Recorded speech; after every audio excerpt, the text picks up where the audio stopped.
Subscribe to Infidelity Tales Lab. Now, let's begin. Brandon Murphy had learned to read his daughter's silences better than her words. At 9 years old, Robin had already mastered the art of hiding things she thought might upset him, a skill she developed after her mother's death 3 years ago. So when she climbed into his truck after school on that Tuesday afternoon, her usual chatter about her friends and her art project conspicuously absent, Brandon knew something was wrong. "Hey kiddo," he said, pulling out the pickup line. "How was Mrs. Patterson's class today?" "Fine." Robin stared out the window, her backpack clutched against her chest like a shield. Brandon had spent the last 3 years rebuilding their lives after Kristen's sudden death from a brain aneurysm. He'd left his position as a chemical engineer at a pharmaceutical company to start his own consulting firm, something that let him work from home and be present for Robin. The financial hit had been significant, but watching his daughter grow up mattered more than any paycheck. He'd learned to braid her hair through YouTube videos, mastered the politics of elementary school friendships, and become fluent in the unspoken language of a grieving child. "Just fine," he pressed gently, "because you've got that look." Robin turned to face him, her dark eyes, Kristen's eyes, filled with an uncertainty that made his chest tighten. "Daddy, why do I need to take special pills after I visit Grandma Geneva?" Brandon's hands tightened on the steering wheel. "What special pills?" "The vitamins. Grandma Geneva always gives me one before you pick me up. She says they're important because you forget to give me vitamins at home." Robin's voice dropped to a whisper. "But they make my tummy hurt sometimes, and I get really sleepy." A cold sensation spread through Brandon's gut, something primal and warning. Geneva Herman, Kristen's mother, had been a constant presence in their lives since the funeral. Too constant, perhaps.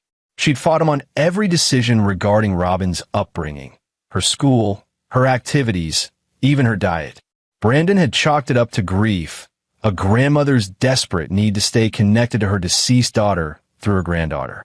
He'd been patient, accommodating, even when Geneva's weekly overnight visits felt intrusive. "How long has she been giving you these pills?" Brandon kept his voice level, though his mind was racing.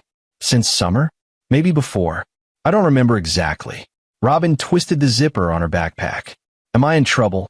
"No, baby. Not all."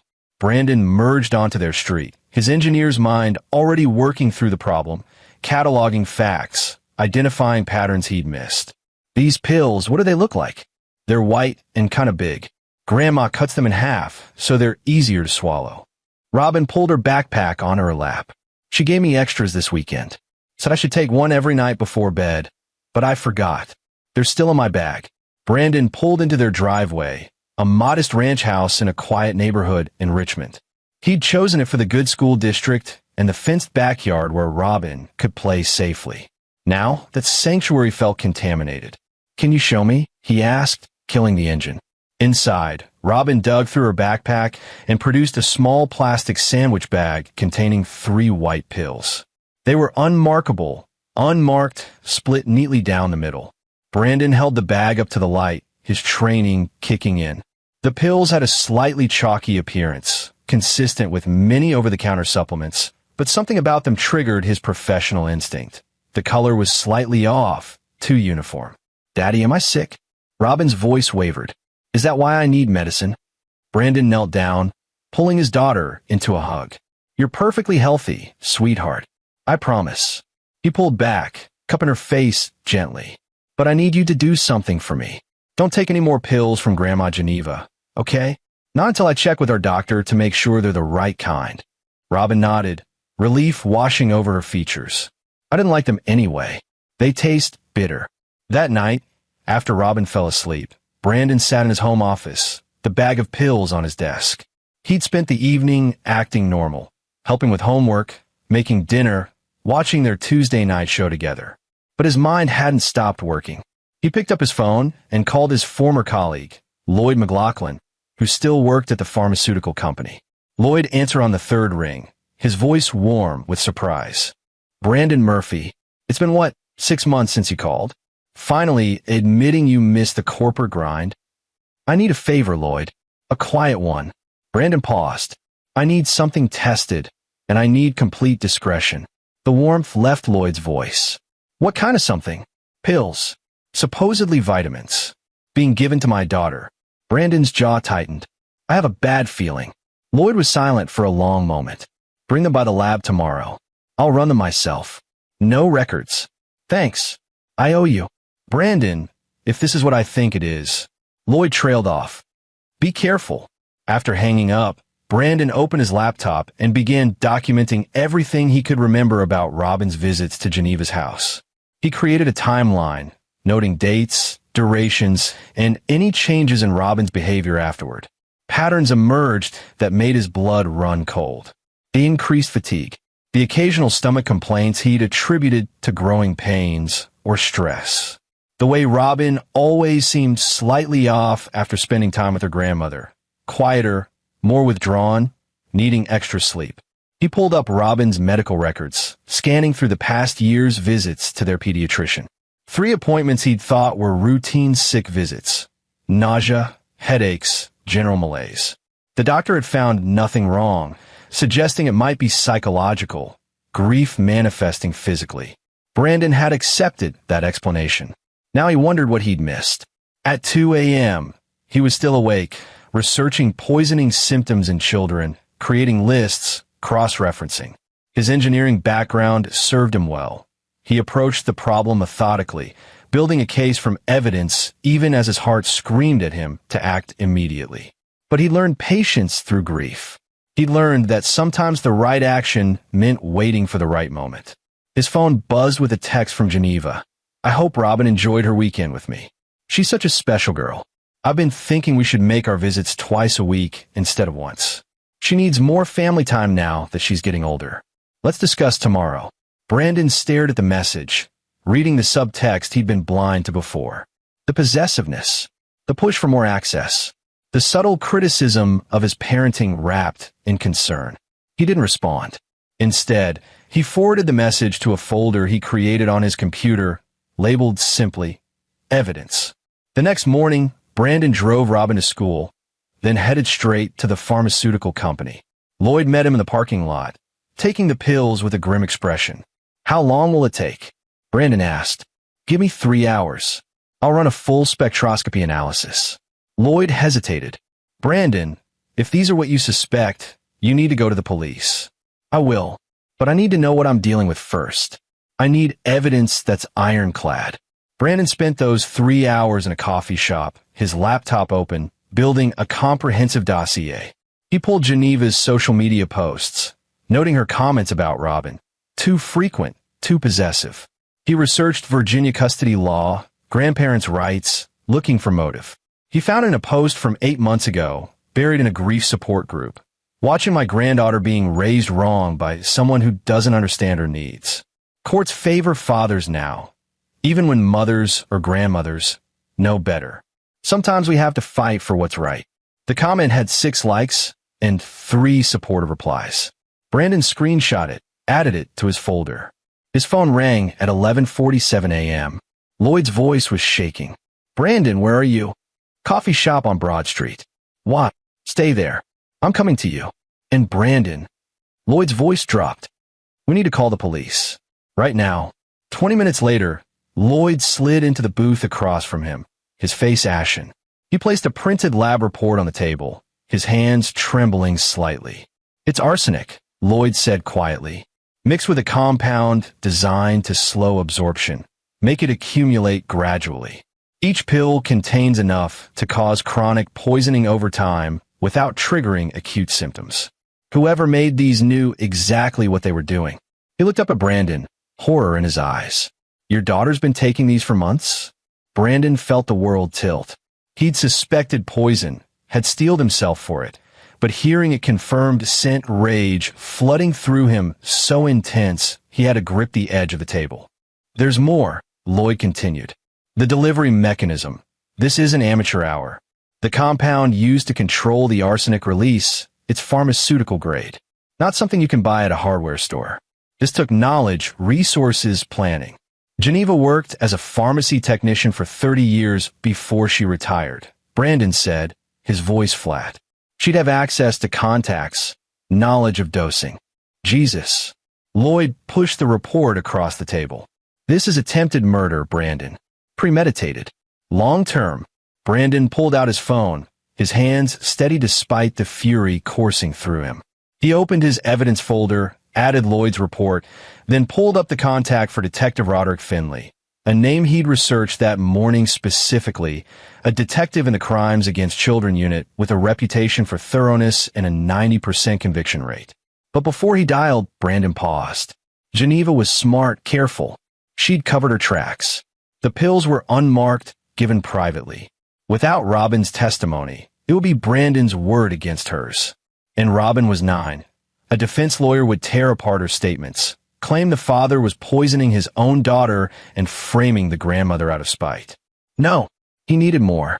He needed Geneva to incriminate herself. Brandon looked at Lloyd. I need you to do something else for me. Something that stays completely between us. What? I need you to hold on to these results for 24 hours.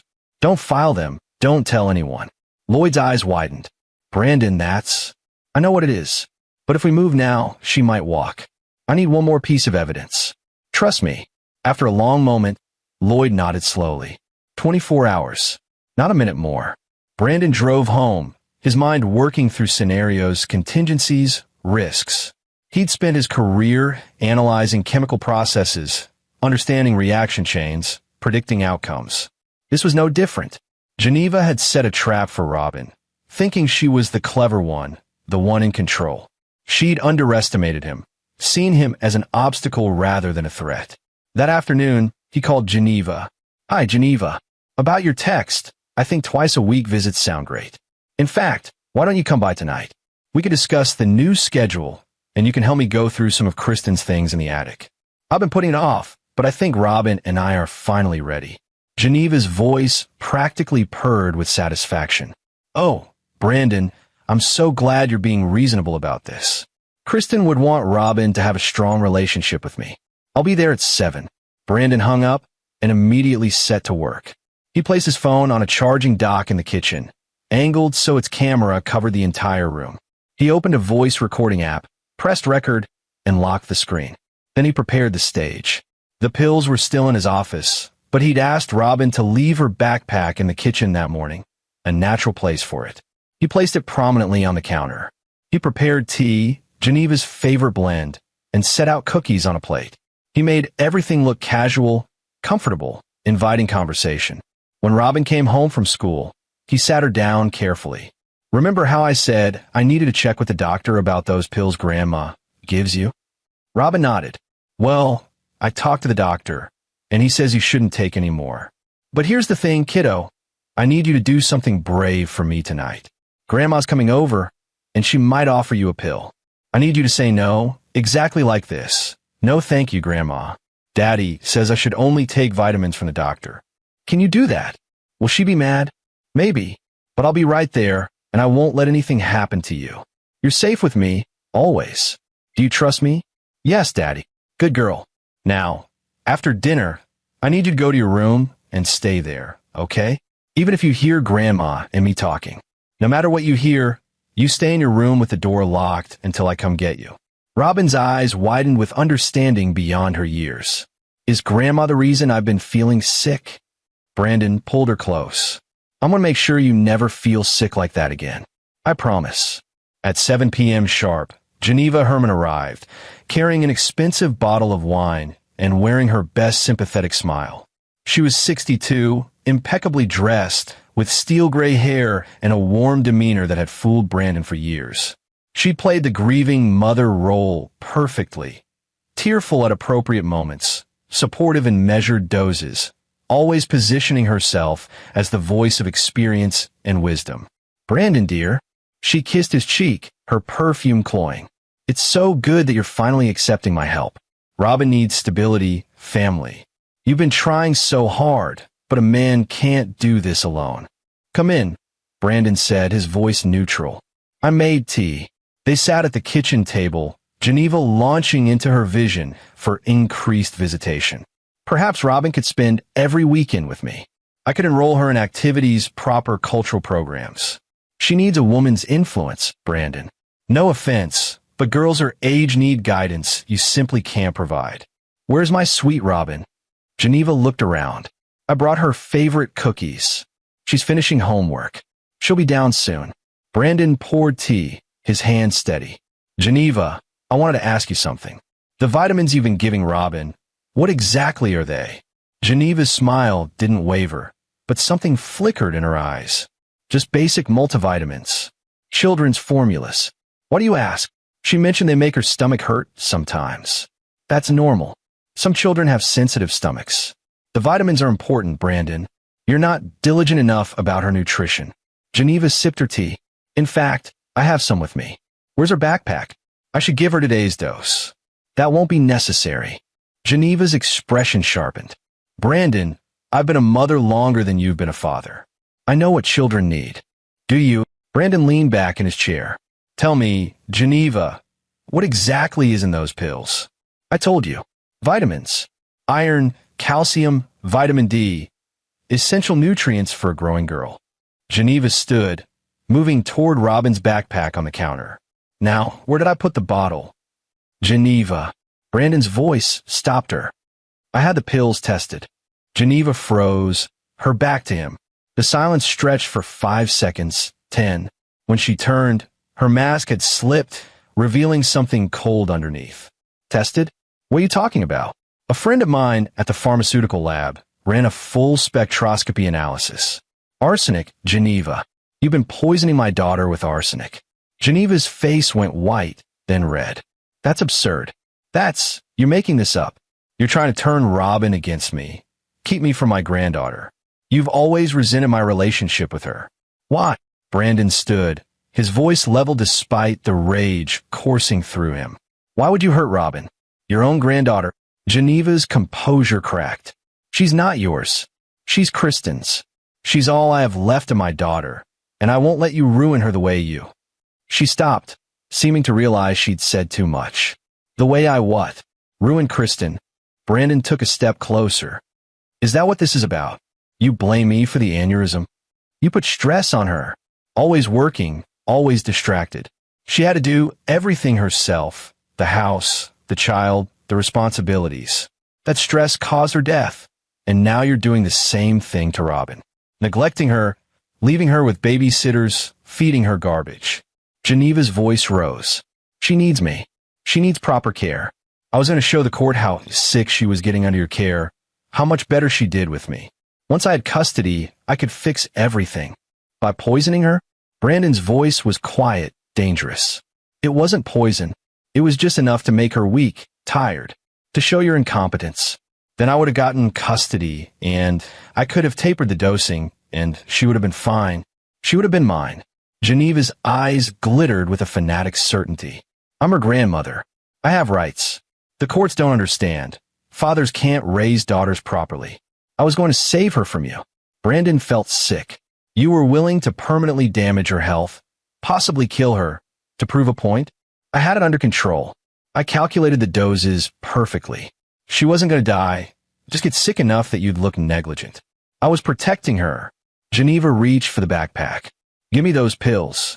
You have no right. Step away from the backpack. Brandon's voice cut like ice. It's over, Geneva. Geneva lunged for the backpack, desperately trying to grab it. Brandon intercepted her, pulling the bag away. Pills scattered across the kitchen floor. A full bottle that Geneva had apparently been planning to replenish. You don't understand. Geneva's voice became shrill. She's my granddaughter. I have a right to her. You're just a father. You're nobody. Kristen was my baby, and Robin is my second chance. I deserve this. You deserve prison, Brandon said. He picked up his phone from the charging dock, stopped the recording, and immediately called Detective Finley. The detective arrived within 30 minutes, bringing 2 patrol officers. Geneva had collapsed at the kitchen table, alternating between crying and screaming about her rights, about Brandon's negligence, about how everyone would see she was trying to help. Detective Finley listened to the recording, examined the pills, took Brandon's statement. He was a tall black man in his 50s with intelligent eyes that missed nothing. Mr. Murphy, this recording, you got her to confess deliberately. I did. That's risky.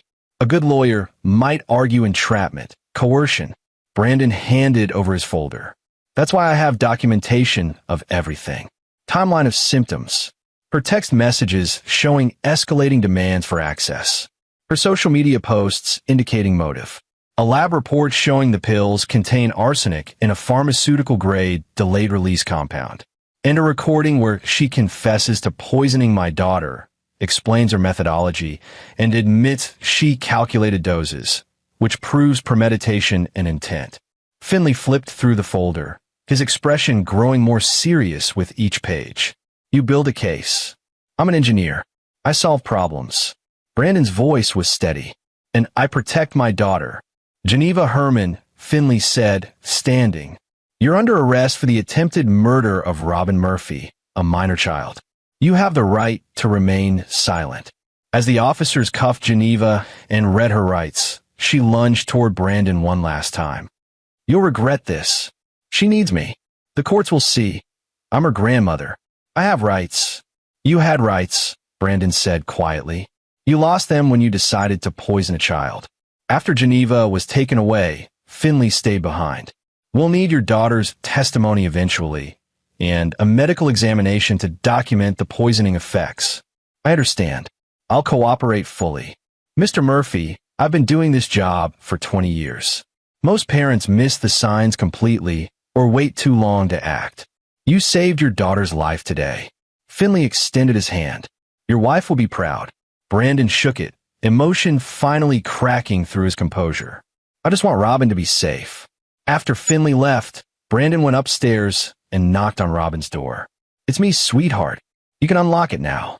Robin opened the door, her face pale. I heard yelling. Brandon knelt down, taking her hands. Grandma Geneva has been making you sick on purpose. The pills she gave you had bad medicine in them. But she's gone now, and she won't ever hurt you again. The police took her away. Robin's eyes filled with tears. Why would she hurt me? Because she was sick in her mind, baby. She loved you, but in a broken way that made her do terrible things. It's not your fault. None of this is your fault. Robin threw her arms around his neck, sobbing. Brandon held her, this precious child who was his entire world, and made a silent promise to Kristen's memory. I kept her safe. I'll always keep her safe. That night, Brandon lay awake, Robin asleep in his bed because she'd been too scared to sleep alone. He'd won. Yes, Geneva was arrested, the threat neutralized. But he knew this was just the beginning. There would be trials, testimony, trauma to work through. Robin would need therapy, time, patience. But she would heal, and he would be there for every step of it. His phone buzzed with an email from Lloyd. Formal lab report filed with police. Full analysis attached. She's going away for a long time, brother. You did the right thing. Brandon closed his eyes, exhaustion finally claiming him. Tomorrow he would call a lawyer, start documenting Robin's symptoms for the prosecution, begin the long process of seeking justice. But tonight, he could rest knowing his daughter was safe. The next morning, Robin came down to breakfast, moving more carefully than usual, as if testing whether the world was still dangerous. Brandon made her favorite chocolate chip pancakes, try to restore normalcy. Daddy, she said softly, pushing her food around. Am I going to have to go to court? Eventually, yes. But not for a while. And I'll be with you the whole time. What if they don't believe me? Brandon set down his spatula and crouched beside her chair. Robin, look at me. You're not on trial. Grandma Geneva is. And there's so much evidence. The pills, the tests, the recording of her confessing, that no one will doubt what happened. You're the victim here, and everyone involved will make sure you're protected. Will I ever see her again? Not if I have anything to say about it. And legally, once she's convicted, she'll lose all grandparents' rights. She'll go to prison for a long time. Robin nodded, some tension leaving her shoulders. Good. I know I'm supposed to love her because she's family, but she trailed off. You don't have to love someone who hurt you, sweetheart. Family is supposed to protect you, not harm you. Geneva broke that trust, and it's okay to be angry about it. The doorbell rang. Brandon tensed automatically, but through the window he saw it was Detective Finley, along with a woman in professional attire. Mr. Murphy, Finley said when Brandon answered. This is Assistant District Attorney Cassandra Moore. She'll be prosecuting the case. We were hoping we could talk. They sat in the living room. Robin sent to play in her room. Cassandra Moore was in her late 40s with sharp eyes and an air of competence that immediately put Brandon at ease. Mr. Murphy, I've reviewed the evidence you compiled, she began. It's exceptionally thorough. With your recording and the lab results, we have a very strong case for attempted murder in the first degree. Good. However, I need to prepare you for what's coming. Geneva Herman has retained Brad Gill as her defense attorney. He's known for aggressive tactics, and he'll try to paint you as a vindictive son-in-law who's manufacturing evidence to alienate the grandmother from her granddaughter. Let him try. I have documentation going back months. Moore nodded approvingly. That's exactly what I wanted to hear. But there's something else. We found Geneva's search history on her home computer. She'd been researching arsenic poisoning protocols for 8 months, visiting forums about grandparents' rights and documenting what she called Brandon's failures as a father. She had a whole case built up, planning to petition for custody once Robin appeared sick enough. Brandon felt cold. She'd been planning this for 8 months? Longer, actually. We found prescription records showing she'd been acquiring materials through her old pharmacy contacts for nearly a year. This wasn't impulsive. This was a methodical, long-term conspiracy to gain custody of your daughter by making her appear chronically ill under your care. Jesus. There's more. Finley pulled out his notepad. We contacted Robin's pediatrician. Turns out Geneva had been calling the office regularly, reporting concerns about Robin's health, suggesting that you weren't bringing her in for proper care. She was building a paper trail to support a custody petition. Brandon's hands clenched. Every move Geneva had made, every seemingly helpful gesture, had been calculated. The offers to take Robin to appointments, the carefully expressed concerns about his parenting, the push for more visitation. It had all been part of a methodical plan to replace him as Robin's primary caregiver. How didn't I see it? He said quietly. Because she was good, Moore said. Very good. Most people see a concerned grandmother and assume positive intent. You acted the moment your daughter indicated something was wrong.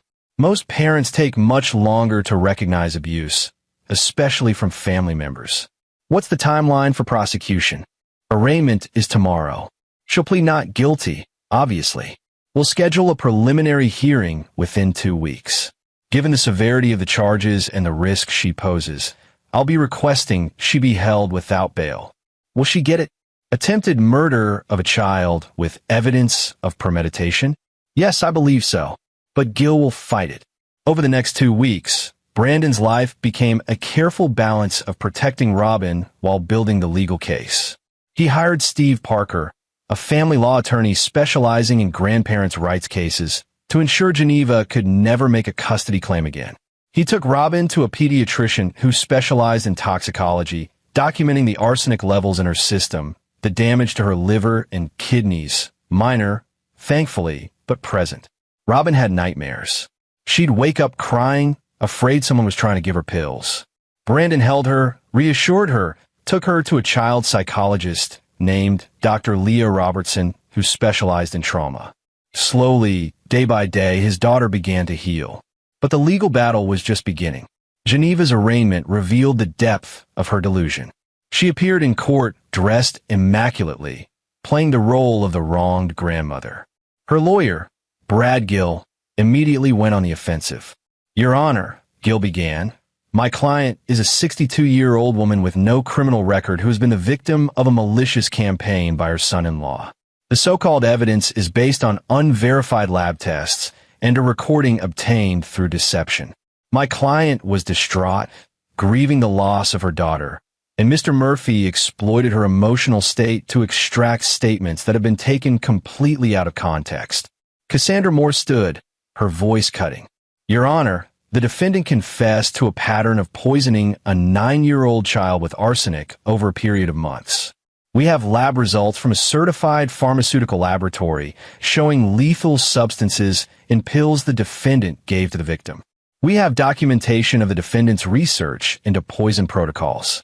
We have the victim's testimony, medical evidence of arsenic in her system, and a clear motive, The defendant wanted custody of her granddaughter and was willing to harm the child to achieve that goal. The judge, a stern woman named Judge Eunice Hagen, reviewed the evidence packet Moore had submitted. Her expression grew progressively more severe. "Mr. Gill, your client is charged with attempted murder of a minor child. The evidence presented is substantial and disturbing. Bail is denied. Mrs. Herman will remain in custody pending trial." Geneva's mask slipped for just a moment, shock and rage flashing across her face before she composed herself again. As they led her away, she called out, "Brandon, please. You don't understand. Robin needs me. Tell them." Brandon, sitting in the gallery with Steve Parker, said nothing. He simply watched her go, committing the moment to memory. This was just its beginning. The preliminary hearing came 2 weeks later. It was there that Geneva's carefully constructed image began to truly crumble. Moore called Lloyd McLaughlin to testify about the lab results. "Can you explain to the court what you found in the pills provided by Mr. Murphy?" Moore asked.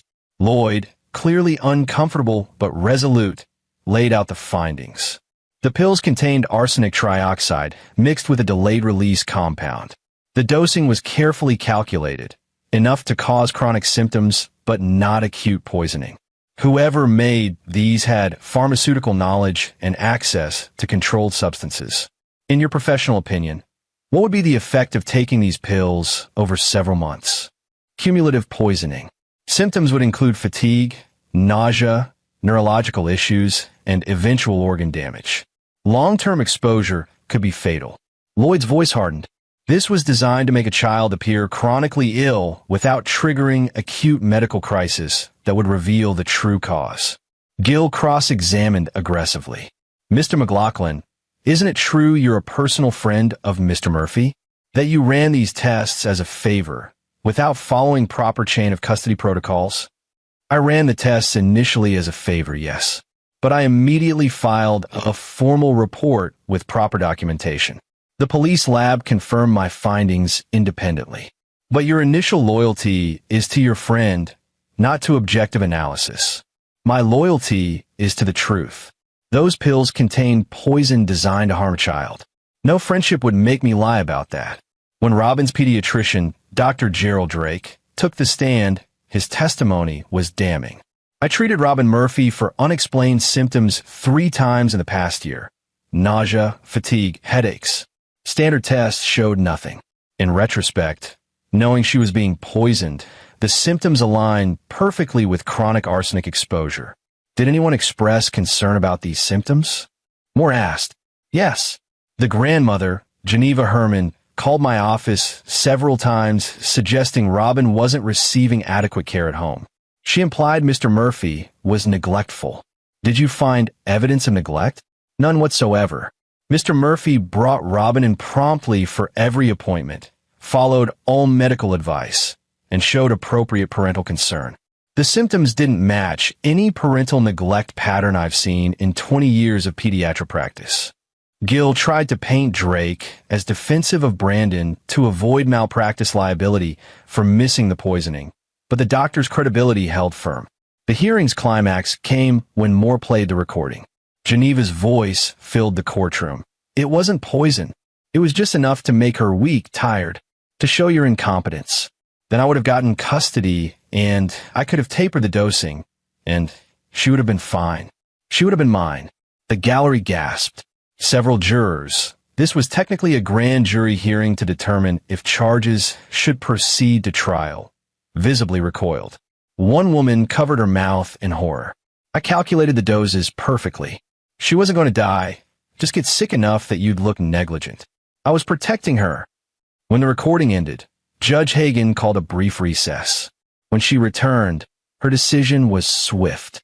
"Based on the evidence presented, I find probable cause that Geneva Herman did willfully and with premeditation attempt to murder Robin Murphy through arsenic poisoning.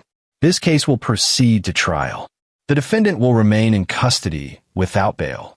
Gill immediately filed appeals, but they went nowhere. The evidence was too strong, the crime too heinous. Geneva remained in jail, and the trial date was set for 3 months away.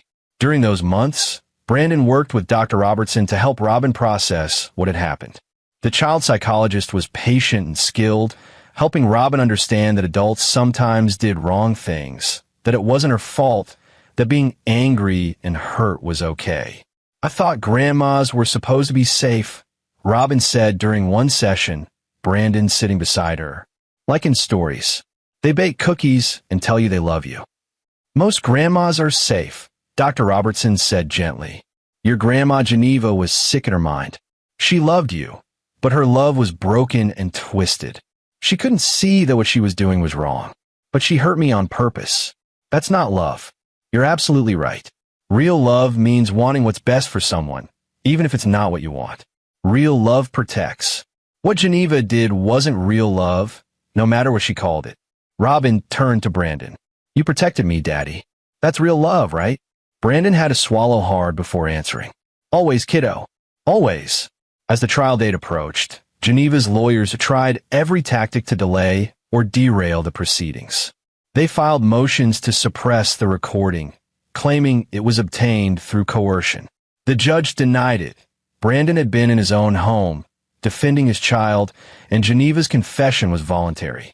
They tried to suppress the lab results, claiming improper chain of custody. The judge noted that police labs had independently confirmed the findings. They tried to introduce evidence of Brandon's questionable parenting, a collection of minor incidents Geneva had documented over the years. He'd been late picking Robin up from school once. He'd missed a parent-teacher conference when he had the flu.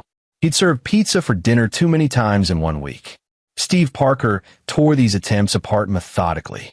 "Your Honor, the defense is trying to distract from a clear-cut case of attempted murder by suggesting that serving pizza for dinner somehow justifies poisoning a child. This is absurd and offensive." Judge Hagan agreed. "Mr. Gill, unless you can demonstrate actual neglect or abuse by Mr. Murphy, I will not allow this trial to become a referendum on his parenting choices. Your client is charged with poisoning a child. Stay focused on that charge." Finally, the trial began. The courtroom was packed. The case had drawn media attention, sensational headlines about the poisoning grandmother. Brandon had shielded Robin from most of it, but she knew her story had become public. Moore's opening statement was devastating in its simplicity. "Ladies and gentlemen of the jury, this case is about a woman who is so convinced of her own righteousness that she was willing to poison her 9-year-old granddaughter to prove a point. Geneva Herman believed she had a right to raise Robin Murphy, and when the child's father didn't grant her that right, she systematically poisoned Robin with arsenic, making her sick enough to appear neglected, planning to use that false evidence to gain custody. She confessed to this plan in detail. The evidence is overwhelming. The defendant must be held accountable." Gill's opening tried to paint Geneva as a grieving mother driven to desperation.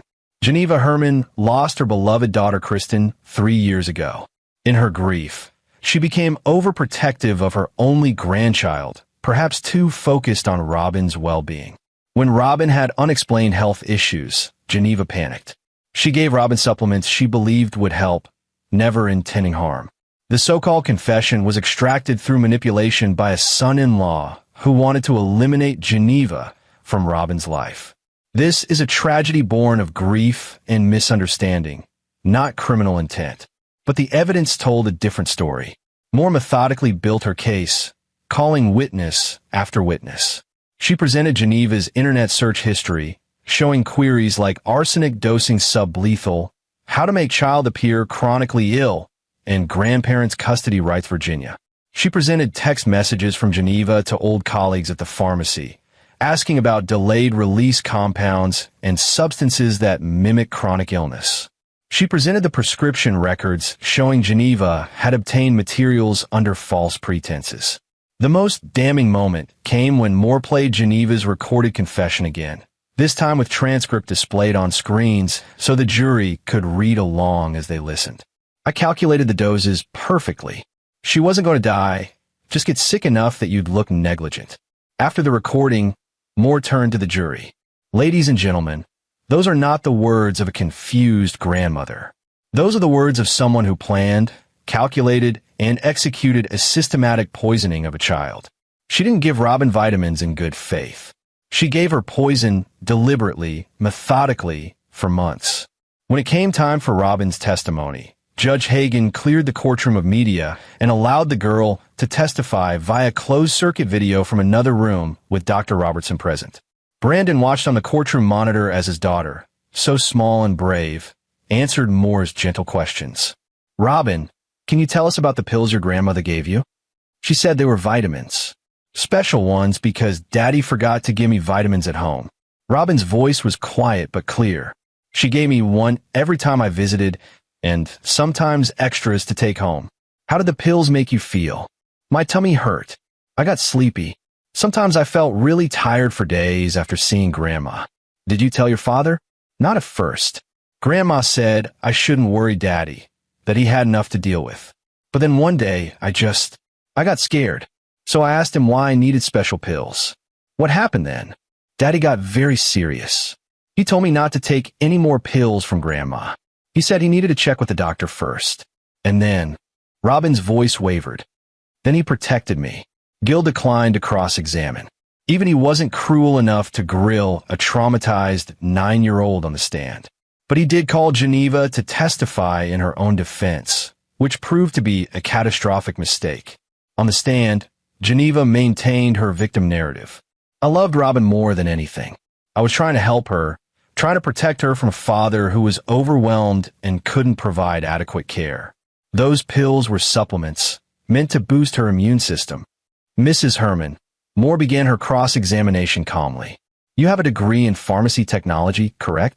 "I was a pharmacy technician for 30 years, yes." "So you have extensive knowledge of medications, dosing, drug interactions?" "Yes." "Then you would know the difference between supplements and poison." "I gave her supplements." Moore pulled out the lab report. "The pills you gave Robin contained arsenic trioxide. Is arsenic a supplement?" "I don't know how that got there. Someone must have tampered with them." "Who? When?" "You made these pills yourself using compounds you obtained through your old pharmacy contacts." Moore produced the evidence. "We have records of you acquiring these materials, Mrs. Herman." Geneva's composure began to crack. "I was trying to help. Robin was struggling, and Brandon couldn't see it. I needed to show him." "Show him what?" "That his daughter was sick? By making her sick, it wasn't like that. I was protecting her." "From what?" "Her loving father who took her to every doctor's appointment, who cared for her after her mother died, who built a life centered around her needs." Moore's voice rose. "Or were you trying to protect your own delusion that you had a right to raise her instead of him?" "She's my granddaughter. Kristen would want her daughter poisoned." Moore's voice cut like a blade. "Mrs. Herman, in the recording we've heard, you confessed to calculating poison doses specifically to make Robin sick enough to make her father look negligent, so you could gain custody. That's not protection. That's premeditated attempted murder." Geneva's face twisted with rage and grief. "You don't understand. Robin needed me. Brandon was raising her wrong. Wrong schools, wrong values, too much independence. Girls need structure, discipline, proper feminine guidance. I was going to fix everything. I was going to raise her the right way, the way I should have raised Kristen." She was shouting now, all pretense of gentle grandmother gone. "It's not fair. She should be mine. I deserve a second chance." The courtroom went silent. Even Gil looked shocked at his client's outburst. Moore let the moment hang, then said quietly, "No further questions." The jury deliberated for 3 hours. When they returned, the forewoman stood and delivered the verdict. "On the charge of attempted murder in the first degree, we find the defendant guilty. On the charge of child abuse, we find the defendant guilty. On the charge of administering poison with intent to harm, we find the defendant guilty." Geneva collapsed in her chair, wailing. Brandon, sitting in the gallery, felt Robin's hand slip into his. She'd insisted on being present for the verdict, and he'd allowed it, knowing she needed to see justice done. "Is it over?" Robin whispered. "Not quite yet," Brandon said. "But almost." Sentencing came 2 weeks later. Moore presented impact statements from Brandon, from Dr. Drake about Robin's ongoing medical issues from the arsenic exposure, from Dr. Robertson about the psychological trauma. Brandon's statement was brief, but powerful. Geneva Herman tried to murder my daughter to satisfy her own selfish desire for control. She violated the most basic trust between family members. She doesn't deserve mercy. She deserves to spend the rest of her life in prison, never able to harm another child again. Judge Hagan reviewed the sentencing guidelines, then looked directly at Geneva. Mrs. Herman, in my 30 years on the bench, I have rarely seen a case as disturbing as yours. You systematically poisoned your own granddaughter over a period of months, causing her physical and psychological harm that will take years to fully heal. You did this not out of confusion or accident, but through careful planning and premeditation, driven by narcissism and a pathological need for control. Geneva tried to interrupt, but the judge continued. You have shown no genuine remorse, only self-pity. You have demonstrated that you pose a serious danger to your granddaughter and potentially to any vulnerable person in your care. Therefore, on the charge of attempted murder in the first degree, I sentence you to 30 years in prison without possibility of parole. On the charge of child abuse, 10 years to run consecutively. On the charge of administering poison, 5 years to run consecutively. Total sentence, 45 years. Geneva screamed, "No, this isn't fair. She's my granddaughter. I have rights." "You had rights," Judge Hagan said coldly. "You forfeited them when you chose to poison child. Take her away." As the bailiffs removed Geneva from the courtroom, still screaming about injustice and her rights, Brandon felt a weight lift from his shoulders. It was truly over. Geneva would die in prison. She was 62, and with 45 years, she'd be 107 if she somehow survived the full sentence. Robin would never have to fear her again. Outside the courthouse, media surrounded them, but Steve Parker ran interference while Brandon and Robin slipped out a side entrance. In the car, Robin was quiet for a long time. "Daddy," she finally said, "Dr. Robertson says I'm supposed to forgive people who hurt me, so I can move on. Do I have to forgive Grandma Geneva?" Brandon thought carefully before answering. "Forgiveness is complicated, kiddo. It doesn't mean you forget what someone did or that what they did was okay. It means you don't let their actions poison your heart the way Geneva's pills tried to poison your body. You don't have to forgive her today or tomorrow or ever. But eventually, I hope you can let go of the anger so it doesn't hurt you anymore. What about you? Will you forgive her? Honestly, I don't know. Maybe someday. But I'll never forget, and I'll never stop being glad that she can't hurt you anymore." Robin nodded, seeming satisfied with that answer. "Can we get ice cream? I think we should celebrate." Brandon laughed, the first genuine laugh he'd had in months. "Yeah, kiddo, we can definitely get ice cream." 3 months after the trial, life began to feel normal again. Robin's arsenic levels had dropped to almost zero. Her energy had returned. The nightmares were less frequent. She'd made new friends at school and joined the art club, where she excelled at painting, a talent inherited from Kristen. Brandon had resumed his consulting work fully, and business was good. He'd even started dating again, cautiously, at the urging of friends who said he deserved happiness. Nothing serious yet, but it felt like the possibility of a future beyond just survival. One evening, Robin came downstairs while Brandon was cooking dinner. She handed him a folded piece of paper. "What's this?" "I wrote a letter to Mommy," Robin said. "Dr. Robertson said it might help to talk to her, even though she's gone. Will you read it?" Brandon unfolded the paper, his vision blurring as he read his daughter's words. "Dear Mommy, I miss you every day. Daddy says you're watching over us from heaven, and I hope that's true. I hope you know that Daddy protected me from Grandma Geneva when she tried to hurt me. I hope you're proud of him, because I am. He's the best dad in the world. I know you loved your mom, and I'm sorry she did such bad things. But we're okay now. We're going to be okay. I love you always. Robin." Brandon pulled Robin into a hug, both of them crying, but it was healing tears, not grief. They'd survived. They'd won. And they continued to build a life that honored Kristen's memory. "Your mom would be so proud of you," Brandon whispered. "I'm proud of you." "I know, Daddy. I know." Later that night, after Robin was asleep, Brandon sat in his office and pulled up the folder he'd labeled evidence months ago. He scrolled through the documents, the timeline, the meticulous case he'd built. In another life, he might have missed the signs completely. In another life, Geneva might have succeeded. But he'd been paying attention. He'd trusted his instincts. And when the moment came, he'd acted decisively, protecting his daughter with everything he had. He closed the folder and archived it. The past was the past. Geneva was in prison where she belonged. Robin was safe and healing.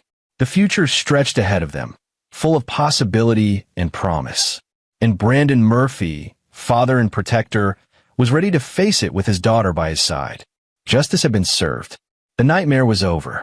Life could begin again. And there you have it. Another story comes to an end. What did you think? I'd love to hear your thoughts in the comments below. If you enjoy this story, consider joining our community by subscribing. It means the world to us. For more stories like this one, check out the recommended videos on screen. And I'll see you there. Welcome back to another episode of Infidelity Tales Lab. We're thankful for your continued viewership. Before we begin, tell us, where in the world are you watching from? We love knowing our global reach. Now, let's dive into today's story. Chapter 1. Anniversary Shadows. The hunting lodge stood like a sentinel against the backdrop of dense pine forest, its wooden facade weathered by decades of harsh Montana winters. Bryce Donovan killed the engine of his SUV and glanced at his wife, Lena, who was checking her reflection in the visor mirror. 15 years of marriage had dulled neither her beauty nor his appreciation for it, though lately, something had shifted between them, a subtle current of tension that neither acknowledged openly. "Daddy, are we there?" Finally, 6-year-old Mia bounced in her booster seat, her excitement piercing the strange heaviness that had settled between the adults. "Yes, Pumpkin, we're here." Bryce's voice softened when he addressed his daughter. His success as the founder of Donovan Security Systems had made him a hard man in business. Calculating, precise, unforgiving of weakness. But Mia had always been his blind spot, the one person who could reach past his armor. Lena's family had gathered at the Lancaster Hunting Lodge to celebrate Bryce and Lena's anniversary, a tradition that had always seemed more important to her family than to Bryce. His in-laws had never fully embraced him, viewing his rise from poverty to wealth with a mixture of respect and suspicion. The Lancasters had old money, Bryce had new money. The distinction mattered in their circles. As they unloaded the car, Bryce noticed how Lena's phone buzzed constantly. Each time, she would step away to answer, her voice dropping to a whisper. "Business call?" he asked after the third such interruption. "Just the gallery. We have that new exhibition next month." Lena's art gallery had been his anniversary gift to her 5 years ago, a generous gesture meant to give her purpose beyond charity lunches and social events. Bryce nodded, keeping his expression neutral even as he cataloged the microscopic tells in her body language. The slight flush along her neck, the way her eyes wouldn't quite meet his. Something wasn't right. Inside, Lena's parents, Harold and Patricia Lancaster, greeted them with practiced warmth. Harold's handshake was firm but brief, Patricia's embrace perfunctory. "Bryce, you're looking well. Business must be booming." Harold's voice carried that familiar undercurrent of judgment, as though success in business somehow made Bryce less cultured, less worthy of his daughter. "Can't complain, Harold. The new government contracts are keeping us busy." Bryce matched the older man's tone, never revealing how deeply the subtle digs affected him. Dinner was a tense affair, with conversation flowing like cold molasses. Bryce observed how Lena kept checking her phone under the table, how her smile seemed forced. Her sister, Audrey, watched them both with curious eyes, too perceptive for comfort. Later that night, as Bryce unpacked in their bedroom, he found a small, leather-bound journal tucked into the side pocket of his suitcase, a journal he didn't recognize.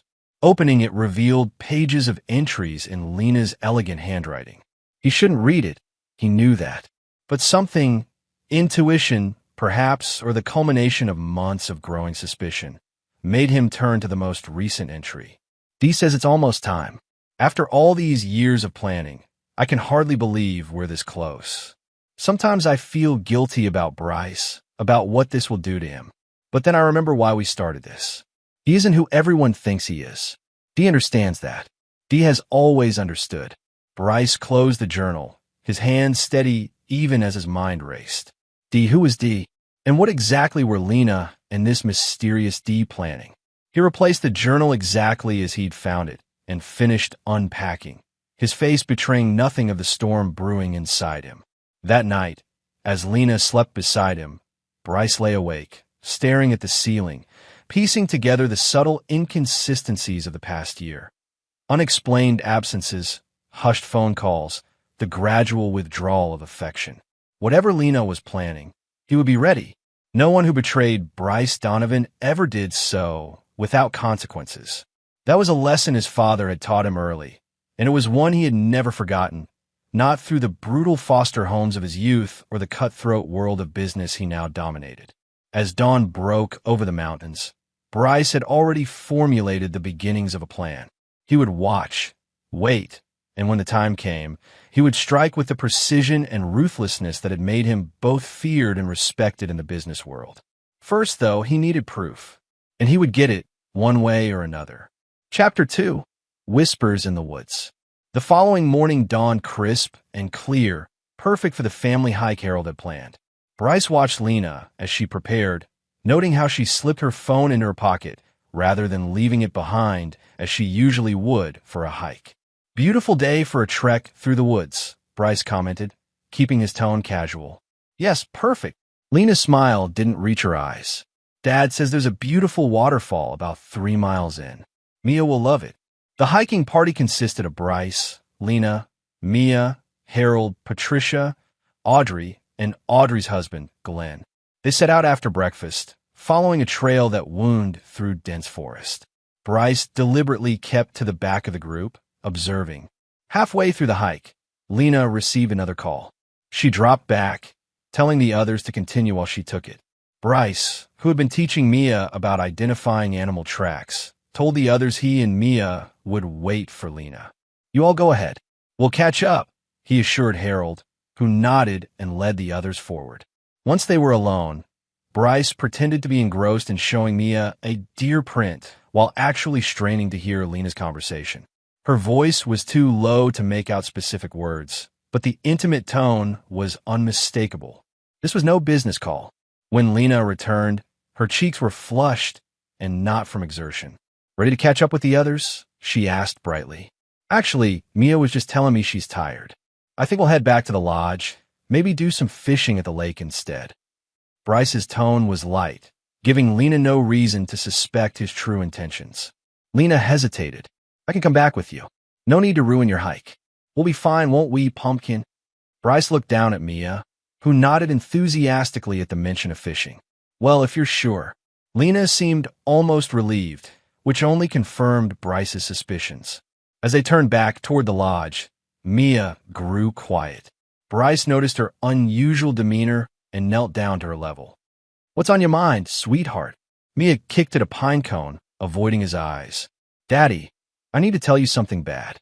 Bryce's heart thumped against his ribs, but his voice remained steady.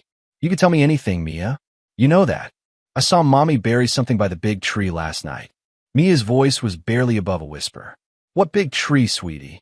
Bryce kept his tone gentle, though his mind was racing. "The one with the swing. After you went to sleep, I got up to get water and saw Mommy from my window. She had a flashlight and a shovel." Bryce nodded thoughtfully. "Did you see what she buried?" Mia shook her head. "It was in a box. A metal box. Did Mommy see you watching?" "No. I hid when she looked up." Bryce gave his daughter a reassuring smile. "You did nothing wrong, Mia. Sometimes grown-ups have secrets, that's all." He squeezed her small hand. "Now, how about that fishing?" They spent the afternoon at the lake, Bryce teaching Mia how to cast a line while his mind worked through what she had told him. The old oak with the tire swing stood at the edge of the property, visible from Mia's bedroom window, but secluded enough for privacy. What had Lena buried there? And what did it have to do with the mysterious Dee? Later that evening, after dinner, Bryce made a show of drinking more bourbon than usual, slurring his words slightly as he announced he was turning in early. In their bedroom, he arranged pillows under the covers to resemble his sleeping form, then slipped out through the window once the house had quieted. The night was moonless, perfect for his purpose. Using the small tactical flashlight from his keychain, Bryce made his way to the oak tree. The earth around its base showed signs of recent disturbance. A section where the pine needles had been cleared away and replaced, not quite matching the surrounding ground. Returning to the tool shed, Bryce retrieved a shovel and began to dig where Mia had indicated. After about 2 feet, the shovel struck something solid. Brushing away the soil, he uncovered a metal lockbox, the kind used for important documents. The lock was no challenge for a man who had built his fortune on security systems. Within minutes, Bryce had it open, his flashlight illuminating the contents. A USB drive, several photographs, and a folded document. The photographs made his blood run cold. They showed Bryce with a woman, not Lena, in various intimate settings. But Bryce recognized the woman immediately. Sophia Reed, a former client who had tried and failed to seduce him 3 years ago after he installed a security system in her penthouse. These photos were expertly doctored, making it appear as though they had been having an affair. The document was a draft of divorce papers, citing infidelity, with notes in the margins about financial settlements that would strip Bryce of half his assets. The USB drive contained more fabricated evidence, edited emails, fake hotel receipts, even a voice recording that had been spliced together to make it sound like Bryce was admitting to the affair. As he examined each piece of evidence, the full picture began to emerge. Someone had gone to extraordinary lengths to create an elaborate fiction, a fiction that would destroy him in a divorce court. And Lena was clearly involved. Bryce carefully replaced everything in the lockbox and reburied it, making sure to leave the site exactly as he had found it. As he walked back to the lodge, his mind was eerily calm. He had always known that his success would make him a target, but he never expected the attack to come from the person he trusted most. Back in the bedroom, lying beside his sleeping wife, Bryce made a solemn vow to himself. He would find out who Dee was. He would uncover the full extent of this conspiracy. And when he did, he would make them pay, all of them, in ways they couldn't begin to imagine. His father's words echoed in his mind. The world is divided into predators and prey, son. Make sure you're never the prey. Bryce had lived by those words, building an empire from nothing, and he wouldn't let anyone, not even Lena, take it away from him. As dawn approached, Bryce finally drifted into sleep, his dreams filled with strategies and contingency plans. The hunt had begun. Chapter 3. Beneath the Surface. The next morning, Bryce woke before Lena, his mind clear despite the minimal sleep. He showered and dressed, donning the mask of normalcy with practiced ease. When Lena stirred, he was already checking emails on his tablet, the picture of a husband balancing work and vacation. "Morning," he said, offering her a smile that revealed nothing of what he now knew. "Sleep well. Like a rock." Lena stretched languorously. "You were out like a light last night. That bourbon really hit you hard." "Guess I'm getting old," Bryce chuckled, playing along. "What's on the agenda today?" "Mom wants to take me into town for shopping. I thought maybe you and I could spend some time together. It's our anniversary weekend, after all." There was something calculated in her suggestion, something that would have gone unnoticed had Bryce not been looking for it. "Sounds perfect." The lie came easily. "I need to make a few work calls first, then I'm all yours." Once Lena headed to the shower, Bryce slipped her phone from the nightstand. He'd installed the security system in this lodge himself 3 years ago, which meant he knew about the hidden safe in Harold's study. If Lena was involved in something nefarious, there might be evidence there. While the rest of the family enjoyed breakfast, Bryce excused himself, claiming he needed to handle an urgent work situation. In the study, he quickly located the safe behind a panel of bookshelves. The combination hadn't changed, Harold's birthday, predictably, and within moments, Bryce was examining its contents. Among various legal documents and family heirlooms, he found a manila envelope with his name written on it. Inside was a comprehensive dossier on his life, including details that weren't public knowledge. His childhood and foster care after his father's imprisonment, his first failed business venture, even the restraining order his college girlfriend had filed against him, later dropped when she admitted to fabricating the allegations. Most disturbing were the notes in a handwriting he didn't recognize, speculating about skeletons in Bryce's closet that could be leveraged. One note read, "Financial pressure alone won't break him. Need personal leverage. Investigates sister." Bryce's sister, Abigail, was his only living blood relative, a recovering addict who had straightened out her life with his help. The idea that someone would target her as a way to get to him filled him with cold rage. He photographed everything with his phone, then carefully replaced the documents. His mind was working overtime, connecting dots, formulating theories. Whatever was happening involved not just Lena, but potentially her entire family. The question was why? What did they stand to gain from destroying him? Later that day, while Lena and Mia were out shopping with Patricia, Bryce made a secure call to Vincent Mercer, his head of security and the one person he trusted implicitly. Vincent had been with him since the beginning, a former military intelligence officer who had saved Bryce's life during a business trip to South America that had gone sideways. "I need you to run a deep background on everyone in the Lancaster family, particularly any new associates in the last 2 years," Bryce instructed. "And I need eyes on Abigail. Discreet protection, 24/7. Consider it done," Vincent replied, asking no questions. "Anything else?" "Yes. The name D. Could be a first name, last name, nickname. Someone connected to the Lancasters, possibly romantically involved with Lena." Saying it out loud made it real in a way that twisted Bryce's gut, but he kept his voice steady. "I'll get my team on it immediately. Should I prepare the contingency protocols?" The contingency protocols were emergency measures they had established years ago, ways to secure assets, communications, and personnel in case of a severe threat to the company or Bryce personally. "Not yet, but be ready." Bryce ended the call, his decision made. He would play along for now, gather information, identify all the players in this game. Then, when the time was right, he would strike with such devastating precision that they would never recover. That evening, the Lancasters hosted a small dinner party, inviting a few neighboring families. Bryce played his part flawlessly, the successful businessman, the loving husband, the doting father. No one would have guessed the calculations happening behind his smile. Midway through dinner, a new guest arrived, fashionably late. "Sorry for the delay," the man apologized as Harold introduced him around the table. "Flight from Seattle was delayed." "David Kessler," the newcomer said, extending his hand to Bryce. "I've heard so much about you." Bryce didn't miss the momentary flash of tension in Lena's eyes at the introduction. "David. D. It couldn't be a coincidence."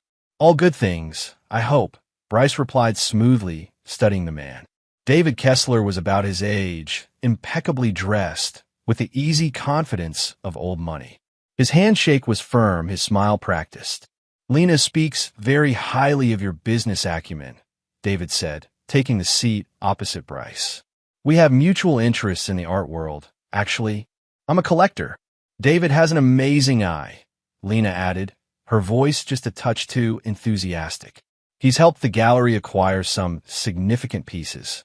The conversation flowed around them, but Bryce was hyper-aware of every glance between Lena and David, every subtle shift in body language. They were careful, but not careful enough for someone trained to notice micro-expressions as Bryce was. After dinner, as the party moved to the great room for drinks, Bryce excused himself to take a call. Instead, he slipped into the guest room where David was staying and quickly searched his belongings. In the inner pocket of David's suit jacket, he found a small notepad with what appeared to be meeting dates, one of which corresponded to their anniversary weekend. Next to the date was a single word, confirmation. Bryce photographed the notepad and continued his search, finding nothing else of interest except a business card identifying David as the principal of Kessler Investment Group. He'd have Vincent look into that. Returning to the party, Bryce observed David charming the room, particularly Patricia Lancaster, who seemed especially taken with him. Harold, too, treated David with a deference he'd never shown Bryce, despite their similar backgrounds in finance. "More bourbon." David appeared at Bryce's side, offering to refill his glass. "Just a splash." Bryce studied the man, trying to discern what made him so appealing to the Lancasters and to Lena. "Harold tells me you're in private equity." among other things. David's smile was enigmatic. I specialize in identifying undervalued assets and realizing their potential. There was something predatory in his phrasing that set off alarm bells in Bryce's mind. David wasn't just a rival for Lena's affection. He was a threat to everything Bryce had built. As the evening wound down, Bryce watched David place his hand at the small of Lena's back as they thought no one was looking, a gesture too intimate to be casual. Lena leaned into the touch briefly before pulling away, her eyes darting around the room guiltily. In that moment, the final piece clicked into place for Bryce. This wasn't just about an affair or a divorce. This was about a hostile takeover of his company, his wealth, his life. David Kessler and the Lancasters were working together, using Lena as their Trojan horse. Back in their bedroom, as Lena prepared for bed, Bryce maintained his facade of ignorant contentment. But inside, he was already at war. They had underestimated him, assumed that his love for Lena would blind him to their machinations. It was a miscalculation that would cost them everything. As he drifted off to sleep, Bryce was already formulating his counterattack. They want to play games? Fine. But they were playing against a man who had clawed his way up from nothing, who had survived betrayals and backstabbing that would have destroyed a lesser man. A man who never forgave, never forgot, and never, ever lost. The hunt was on, and they didn't even know they were the prey. Chapter 4. The Spider's Web. The anniversary weekend concluded with practiced smiles and hollow promises to do this again soon. Bryce drove his family back to their sprawling estate in the Virginia countryside, maintaining his performance as the oblivious husband. Inside, however, his mind was constructing a web of his own, intricate, invisible, and utterly inescapable once sprung. The first thread of that web began with information. In his home office, secured against electronic surveillance, a precaution that had once seemed paranoid but now proved prescient, Bryce reviewed Vincent's preliminary findings on David Kessler. Kessler's background is impressive on paper, Vincent reported via secure line. Princeton, Harvard Business School, stints at Goldman and BlackRock before founding Kessler Investment Group 8 years ago. Assets under management totaling nearly $2 billion. Too clean? Bryce asked, recognizing the pattern from his own due diligence investigations. Like it was manufactured. We found discrepancies in his early career, gaps that don't align with his claimed positions. And his investment group's performance metrics don't match their reported returns. They're burning cash faster than they're making it. So he needs money. Bryce tapped his fingers thoughtfully on his desk. What about the Lancasters? Harold's commercial real estate holdings took a major hit during the pandemic. He's leveraged to the eyeballs, keeping up appearances while teetering on bankruptcy. Your security company would be a lifeline, steady government contracts, proprietary technology patents, liquid assets. The picture was becoming clearer. And Lena's connection to Kessler? They met through the art gallery, apparently.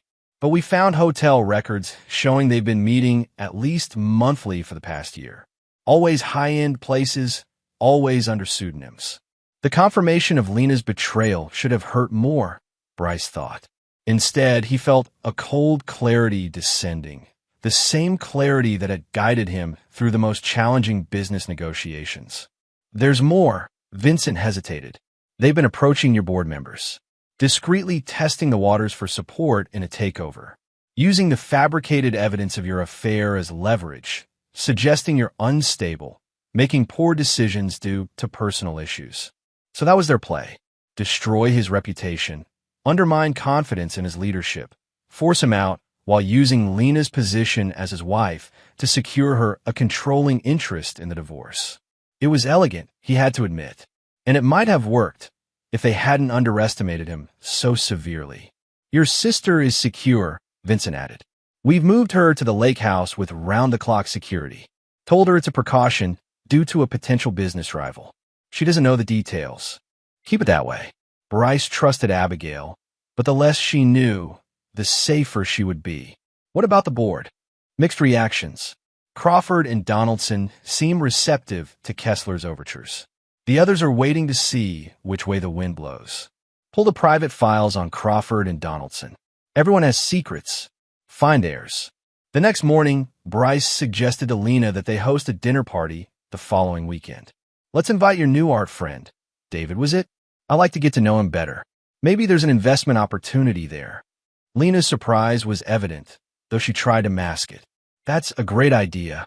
I'll call him today. Wonderful. Oh, and see if your parents can come. It's been ages since we've had them to the house. As Lena made her calls, Bryce set the next phase of his plan in motion. He contacted Sophia Reed, the woman in the doctor photos. Sophia, it's Bryce Donovan. I have a business proposition for you. Sophia, now a successful real estate agent to the ultra-wealthy, was intrigued by Bryce's offer, a substantial fee to play a role in what he described as a security exercise.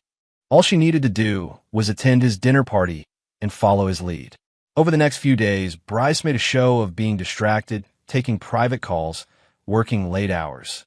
He left his personal laptop open with emails to Sophia in his browsing history. Emails discussing their meeting at the upcoming dinner. Just enough breadcrumbs to suggest that what the fabricated evidence implied might actually be true. He knew Lena would look. She always did when he was away from his devices, a habit he had noticed months ago but never confronted her about. Now, it served his purpose perfectly. The night before the dinner party, Bryce's home security system alerted him to movement in his office at 2 a.m. The cameras showed Lena at his computer, downloading files to a USB drive, the same fabricated evidence he had found buried at the lodge, now planted on his own computer by him as a trap. She was taking the bait, exactly as he had anticipated. The dinner party was a masterclass in controlled chaos. Bryce had arranged for Sophia to arrive just as everyone was settling in for drinks. The momentary flash of panic on Lena's face when Bryce introduced Sophia as an old friend was worth every penny he was paying her. Sophia and I go way back, Bryce said, his hand lingering just a fraction too long on her arm. She's been instrumental in some recent investments. Throughout dinner, Bryce and Sophia exchanged knowing glances and inside jokes, their behavior just suggestive enough to raise eyebrows. David Kessler watched the interaction with barely concealed satisfaction, while Harold and Patricia Lancaster exchanged meaningful looks. David, Bryce said as dessert was being served, Lena tells me you have quite an eye for valuable acquisitions. I'd love to hear more about your approach. It's all about recognizing potential where others don't, David replied smoothly, and having the courage to make decisive moves when opportunities present themselves. I couldn't agree more. Bryce raised his glass in a toast to decisive moves. After dinner, Bryce deliberately left David and Lena alone in the library while he gave Sophia a tour of the house, making sure they were gone just long enough to encourage conversation between the conspirators. What they didn't know was that every room in Bryce's house was equipped with state-of-the-art surveillance that was currently recording their every word. He's having an affair, Lena whispered urgently to David once they were alone. With her. It's perfect. We don't even need the fabricated evidence now. We have the real thing. Are you sure? David sounded skeptical. It seems too convenient. I found emails, hotel receipts, all recent. He's been sloppy. Overconfident. Lena's voice was triumphant. We can move up the timeline.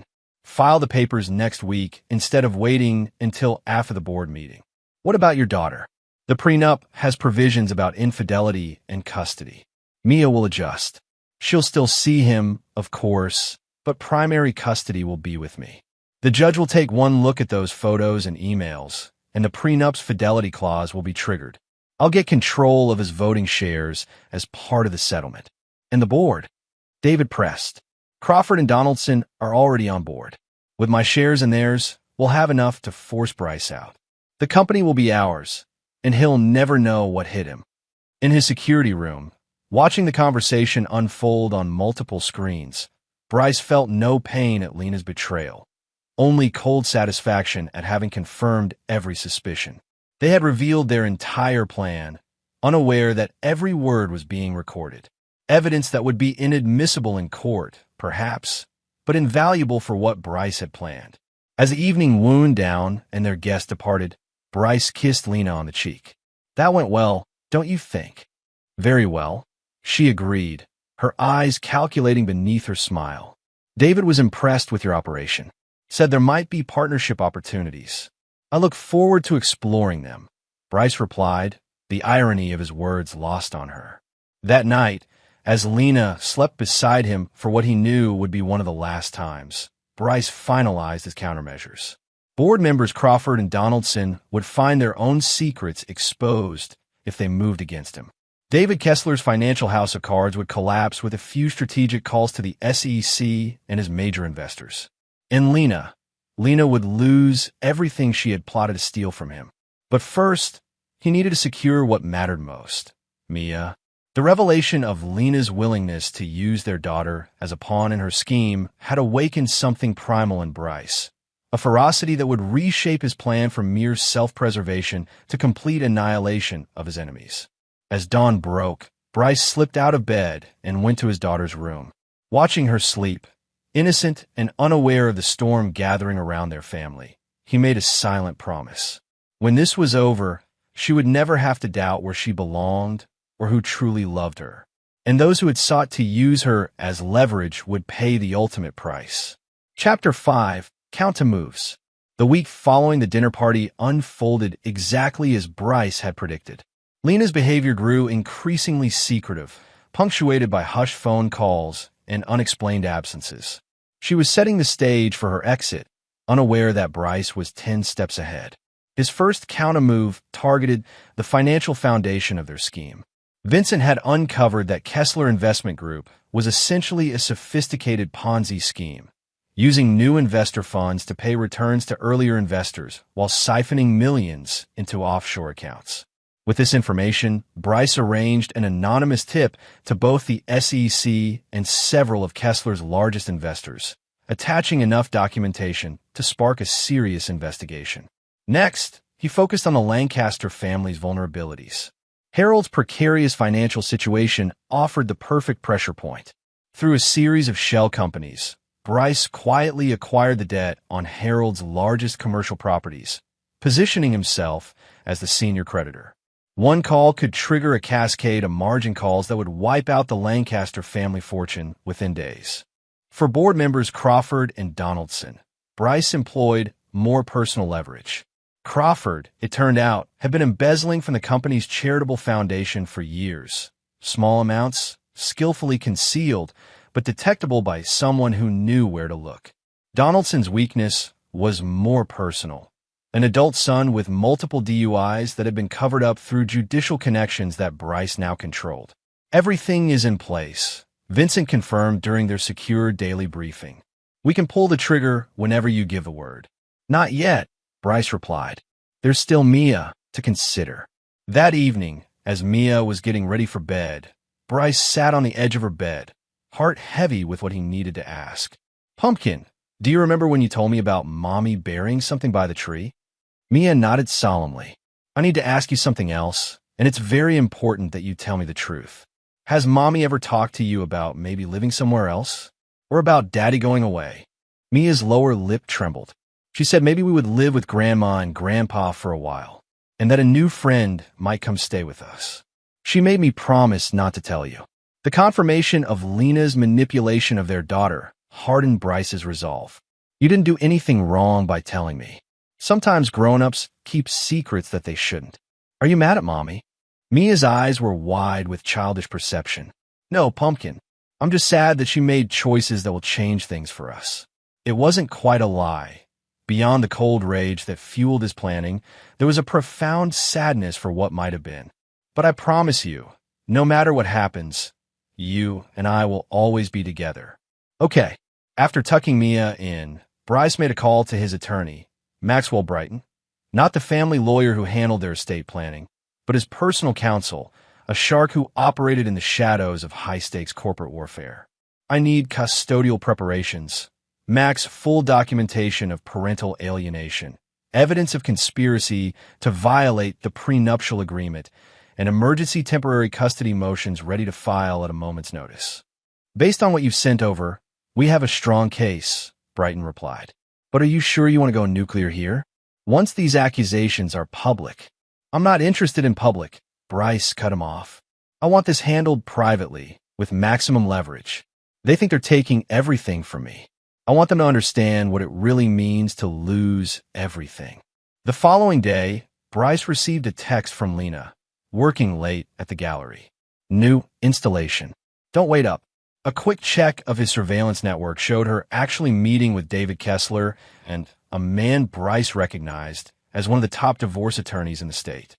They were making their move, unaware that every aspect of their plan had been compromised. That evening, alone in the house save for Mia and her nanny, Bryce executed the next phase of his counterstrike. He initiated transfers of his most valuable personal assets to irrevocable trusts for Mia's benefit. Trusts structured in such a way that neither Lena nor any future spouse could ever access them, regardless of custody arrangements. Next, he activated Protocol Exodus, an emergency contingency he had established years ago but never expected to use. It transferred operational control of Donovan security systems to a separate board of trustees for a period of 6 months, effectively removing it as an asset that could be contested in any divorce proceeding.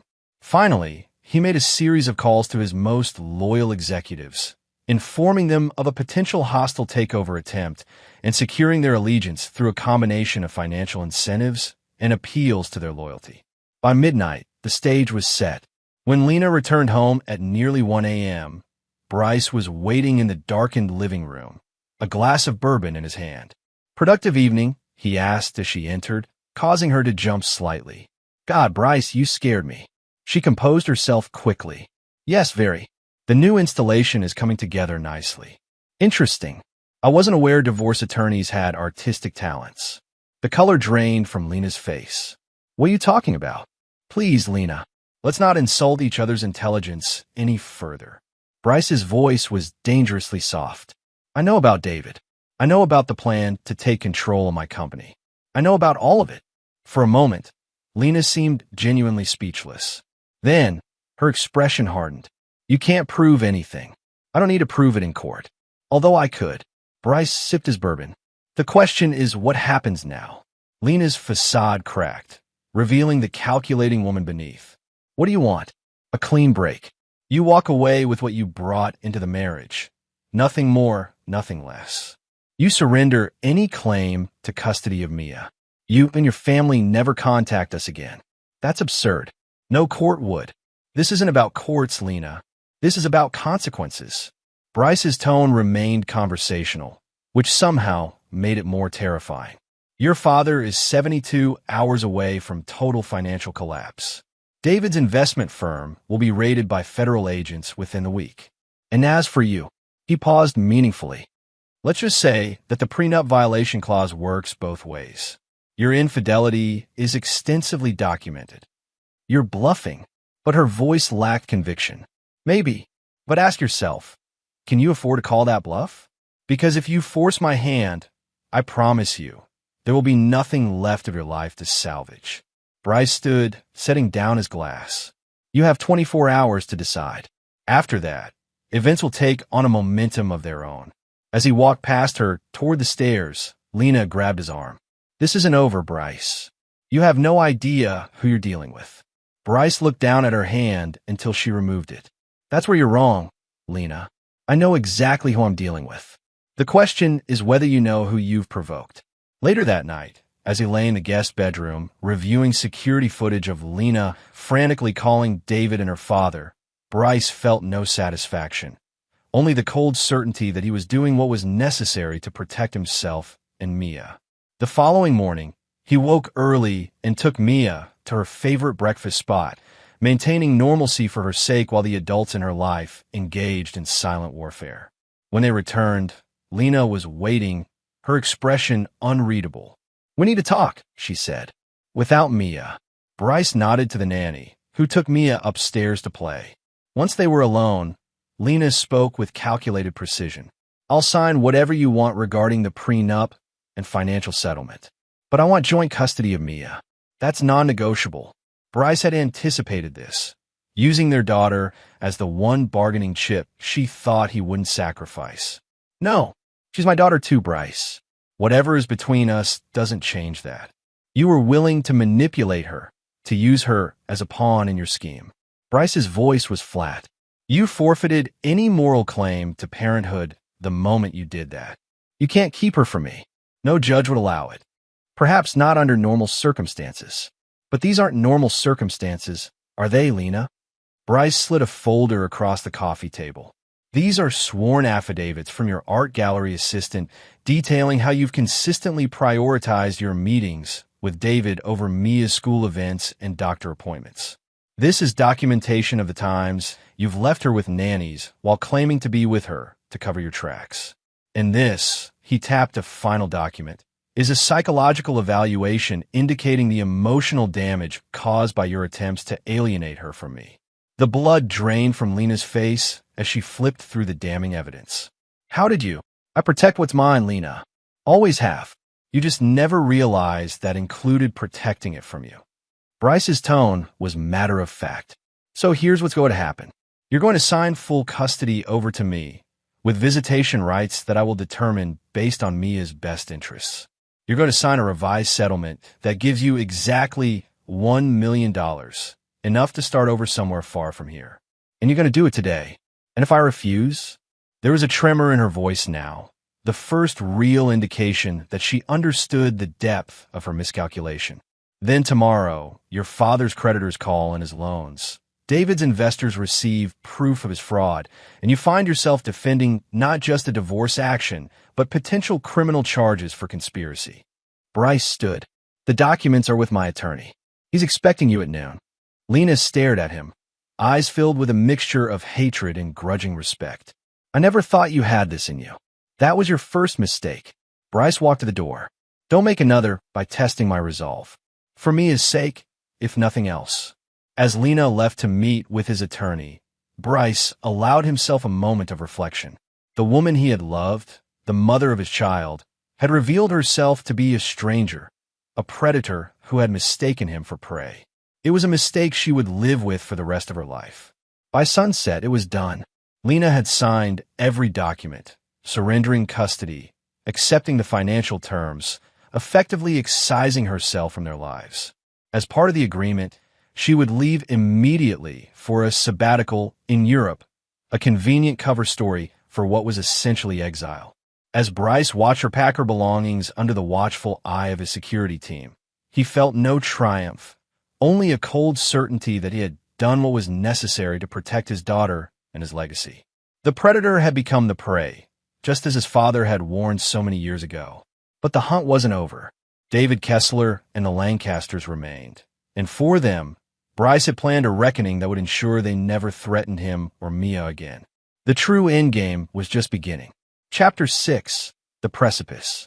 The following weeks unfolded with the precision of a meticulously orchestrated symphony, each movement building toward Bryce's ultimate crescendo of revenge. With Lena now in self-imposed exile in the south of France, her artistic sabbatical explained away to friends and associates with practiced ease, Bryce turned his attention to the remaining conspirators. David Kessler was the next to fall. The anonymous tips to the SEC and his major investors had sparked exactly the storm Bryce had anticipated. Federal agents raided Kessler Investment Group's offices, seizing records and freezing assets.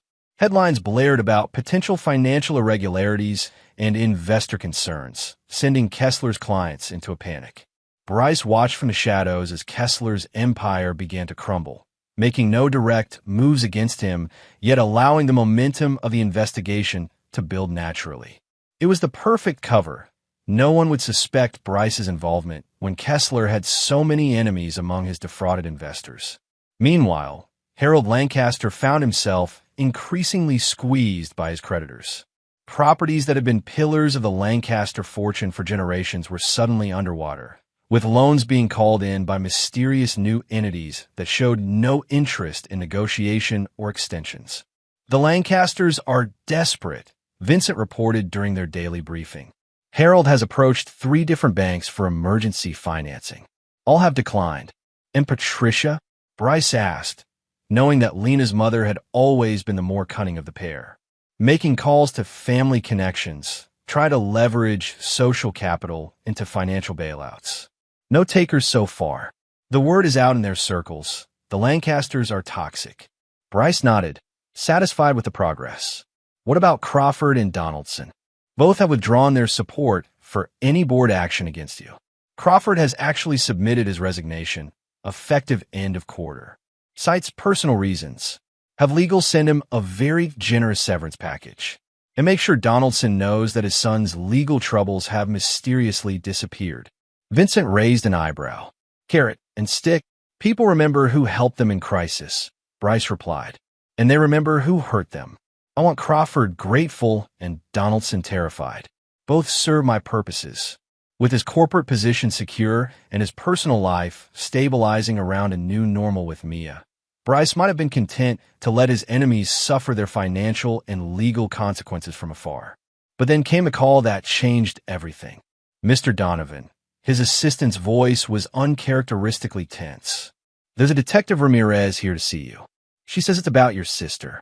Ice formed in Bryce's veins. Send her in immediately.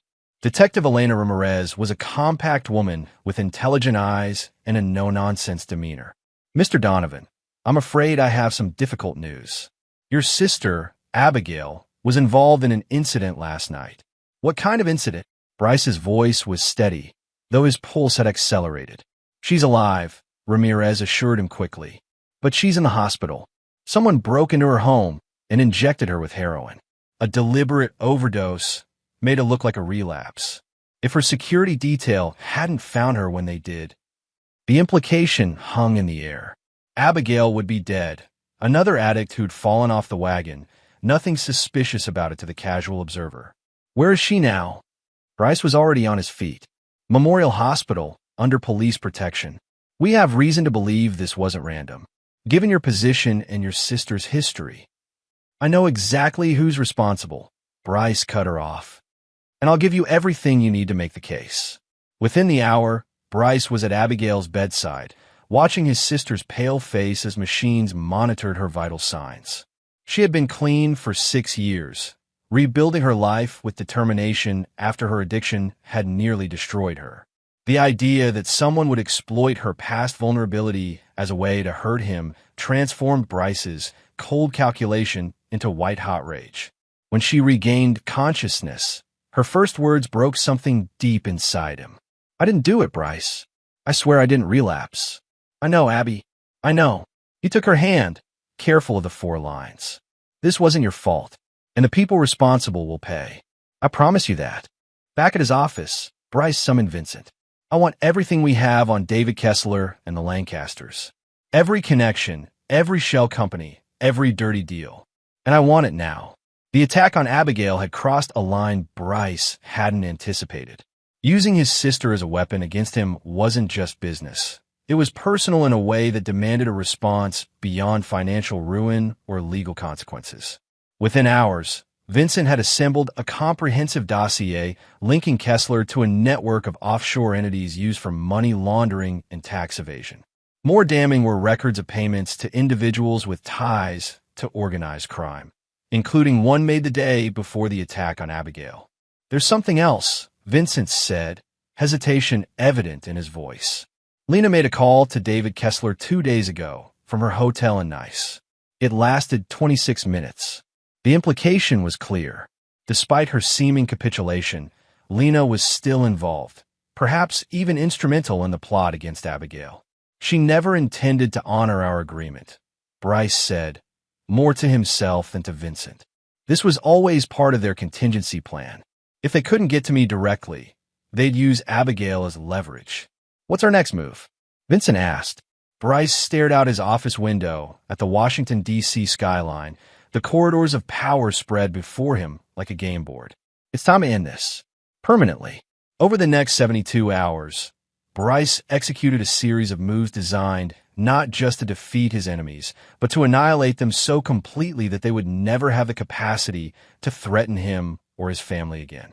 First, he delivered the evidence linking Kessler to organized crime directly to the FBI, ensuring that what had begun as a financial investigation now had criminal implications that would guarantee serious prison time. Next, he triggered the collapse of the Lancaster financial house of cards. As their primary creditor through his shell companies, he called in all loans simultaneously, forcing the liquidation of assets at fire sale prices. Assets that his own companies then purchased anonymously, completing the circle of destruction. For Lena, he implemented what he privately termed Protocol Judas, a specialized form of financial and social isolation he had developed but never before deployed. Her credit cards were canceled, her passport flagged in international databases, her social media accounts compromised, her friends and contacts subtly informed of her true nature through carefully orchestrated leaks of selected information. Within days, Lena found herself stranded in France, her money access restricted to a small monthly stipend, her reputation in tatters, her former friends abandoning her one by one as the carefully constructed narrative of her betrayal spread through their social circles. The final piece came in the form of a video call, arranged through layers of proxies to ensure it couldn't be traced or recorded. Lena's face appeared on Bryce's screen, her composure cracking for the first time he could remember. "What have you done?" Her voice trembled with a mixture of fury and fear. "I've done exactly what I promised I would do if you broke our agreement." Bryce's tone was conversational, as though they were discussing the weather. "You chose to target my sister. That was a mistake. I had nothing to do with that. That was David. After you called him. After you spent 26 minutes planning it together." Bryce smiled coldly. "Did you really think I wouldn't have you monitored? That I would trust you to simply walk away?" Lena's face paled. "What do you want from me? I've already signed everything away." "I don't want anything from you, Lena. Not anymore. I simply wanted you to understand the consequences of your choices." Bryce leaned closer to the camera. "You are finished. Not just financially or socially, but in every way that matters. You will spend the rest of your life in exile, watching from afar as Mia grows up without you, as your family loses everything they've built over generations, as David rots in federal prison for crimes you helped him commit. You can't do this. It's inhuman. No more inhuman than targeting a recovering addict in an attempt to manipulate her brother. No more inhuman than plotting to use your own daughter as leverage in a custody battle." Bryce's voice hardened. "You made me your enemy, Lena. Now you get to live with the consequences." "This isn't over," she hissed, desperation giving way to hatred. "It was over the moment Mia saw you burying that box." Bryce's smile never reached his eyes. "Goodbye, Lena." He terminated the call, knowing it would be their last communication. The walls were closing in on all of them. Kessler facing federal charges, the Lancasters watching their fortune evaporate, and Lena, isolated and powerless, her schemes in ruins around her. As evening fell, Bryce sat with Mia in their home theater, watching one of her favorite animated films. She had adjusted to Lena's absence with the resilience of childhood, accepting the simplified explanation that Mommy needed to go away for a while to think about some choices she made. "Daddy," she asked during a quiet moment in the film, "when is Mommy coming back?" Bryce stroked her hair gently. "I don't think Mommy will be coming back, Pumpkin. Sometimes grown-ups make choices that change everything, and there's no going back." Mia considered this with the serious expression that always made her look older than her years. "Are you sad?" "I was," Bryce answered truthfully. "But now I'm just focused on making sure you and I have the best life possible. That's what matters to me." Mia nodded, seemingly satisfied with his answer, and turned her attention back to the movie. Bryce watched her profile in the flickering light from the screen, recognizing in her features echoes of both himself and Lena. Whatever happened, he would make sure she grew up knowing she was loved and protected, even if that protection had required measures that she would never fully understand. Later that night, as Bryce reviewed the final reports from Vincent detailing the complete dismantling of his enemies' lives, he felt no joy, no triumph. Only the cold satisfaction of knowing that those who had sought to destroy him had instead destroyed themselves by underestimating his capacity for ruthlessness when threatened. His father's words echoed in his mind once more. The world is divided into predators and prey. The Lancasters, Kessler, and even Lena had mistaken his success for vulnerability, his love for weakness. It was a miscalculation they would spend the rest of their lives regretting. As he closed the file on what he now thought of as the Lancaster affair, Bryce made a silent vow to himself and to Mia. Never again would he allow anyone close enough to threaten what mattered to him. Never again would he mistake loyalty for love. And never, ever would he forgive those who betrayed him, a lesson his enemies had learned at devastating cost. Tomorrow would bring new challenges, new opportunities, new threats to navigate. But tonight, Bryce Donovan slept the sleep of a predator whose territory was secure once more, his enemies scattered, his family protected, his legacy intact. It was, he reflected, as sleep claimed him, all that truly mattered in the end. Chapter 7. Echoes of Betrayal. 6 months passed, seasons changing from winter to spring as Bryce rebuilt his life around the new reality. With Lena gone and the immediate threat neutralized, he focused on creating stability for Mia while continuing to monitor his vanquished enemies from afar. David Kessler's fall had been spectacular and public. Federal prosecutors had built an airtight case against him, combining financial crimes with evidence of his connection to the attack on Abigail. He now awaited trial from a federal detention center, his bail denied due to flight risk, a decision influenced by anonymous tips about offshore accounts and prepared escape plans that Bryce had strategically leaked to the prosecution. The Lancasters had retreated to a modest property in North Carolina, all that remained of their once vast holdings after Bryce's financial onslaught. Harold's health had deteriorated rapidly following their downfall, the stress of financial ruin and social humiliation proving too much for a man who had defined himself by wealth and status for 7 decades. Lena remained in Europe, drifting between cheap apartments in secondary cities, surviving on the meager allowance Bryce permitted her through a complex trust arrangement that gave her just enough to subsist, but never enough to mount any kind of comeback. Her attempts to contact Mia through intermediaries had been systematically blocked, each potential messenger warned about the consequences of facilitating any communication. Bryce's company was thriving, having secured a series of lucrative government contracts that positioned Donovan Security Systems as the premier provider in its field. The brief uncertainty caused by the attempted hostile takeover had been smoothly managed, with loyal board members rewarded and the few who had wavered kept in line through a combination of incentives and subtle reminders of Bryce's long memory.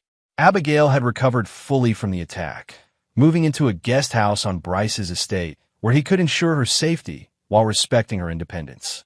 Their relationship, always close despite the turmoil of their childhood, had strengthened through the shared trauma, with Abigail becoming a surrogate mother figure to Mia. On a clear April morning, Bryce sat in his home office reviewing quarterly projections when his private line rang, a line known to only 5 people in the world. "Donovan," he answered briskly. "It's Vincent. We have a situation. Kessler is dead." Bryce froze, his mind immediately calculating implications. "Ow! Officially suicide. Found hanged in his cell this morning." But given the security protocols for high-profile detainees, it wasn't suicide, Bryce concluded. They both knew that a man like Kessler, facing serious charges but with significant resources still hidden, would be more likely to attempt escape than to take his own life. "My sources say there was a visitor yesterday. Not on the official log. A woman. Ice formed in Bryce's veins. Description: dark hair, mid-40s, expensive clothes. Used credentials identifying her as part of Kessler's legal team, but the firm has no record of sending anyone. Lena. The name felt like acid on his tongue. But how? She's in Europe. We track her movements. Not anymore, we don't." Vincent's voice was grim. "She disappeared from our surveillance 3 weeks ago. We assumed it was a technical issue with the European networks, but now—" "Find her," Bryce ordered. "Whatever resources you need. I want to know where she is, who she's been in contact with, and what she's planning." After ending the call, Bryce sat motionless, his mind processing this unexpected development. Kessler's death wasn't a random event or a simple suicide. It was a message. Lena was eliminating loose ends, ensuring that Kessler couldn't implicate her further or potentially cut a deal with prosecutors at her expense. But why now? What had changed to make her take such a risk after months of apparent capitulation? The answer came later that day, in the form of a plain envelope delivered to his home by courier. Inside was a single photograph. Mia on the playground at her private school, clearly taken with a telephoto lens from outside the property. On the back, written in Lena's distinctive hand, were 3 words, "Not over yet." Cold fury washed over Bryce, but he controlled it, channeling it into focused action rather than blind rage. Within hours, he had doubled Mia's security detail, initiated a complete review of the school's security protocols, and moved Abigail to a secure location as a precaution. "She's irrational," Vincent observed during their emergency meeting that evening. "Taking these risks after you've effectively neutralized her, it doesn't make strategic sense." "It makes perfect sense if you understand Lena," Bryce replied, pacing his office. "She never accepted defeat. She was just regrouping. And she's not acting from strategy now, but from vengeance. She wants me to feel what she felt, powerless, vulnerable, afraid for someone I love." "What about your daughter? Do we need more direct protection measures?" Bryce considered the options. Pulling Mia from school and restricting her activities would protect her physically, but harm her emotionally. Lena was counting on him to overreact, to disrupt Mia's life in ways that would paradoxically give Lena an opening to position herself as the reasonable parent. "No, we maintain normal routines, but with enhanced security. Mia doesn't need to know anything about this. As far as she's concerned, nothing has changed." Over the next 2 weeks, Bryce maintained his outward calm while orchestrating a global search for Lena. Her trail was surprisingly difficult to follow. She had clearly planned her disappearance meticulously, using resources and connections that had somehow escaped Bryce's initial purge. Then came the second message, a package delivered to Donovan Security Systems headquarters, addressed to Bryce personally. Inside was a thumb drive and a note. "Watch and learn." After having the drive thoroughly scanned for malware, Bryce plugged it into a secure, isolated computer. The video showed Harold Lancaster in what appeared to be a hospital room, looking frail and diminished.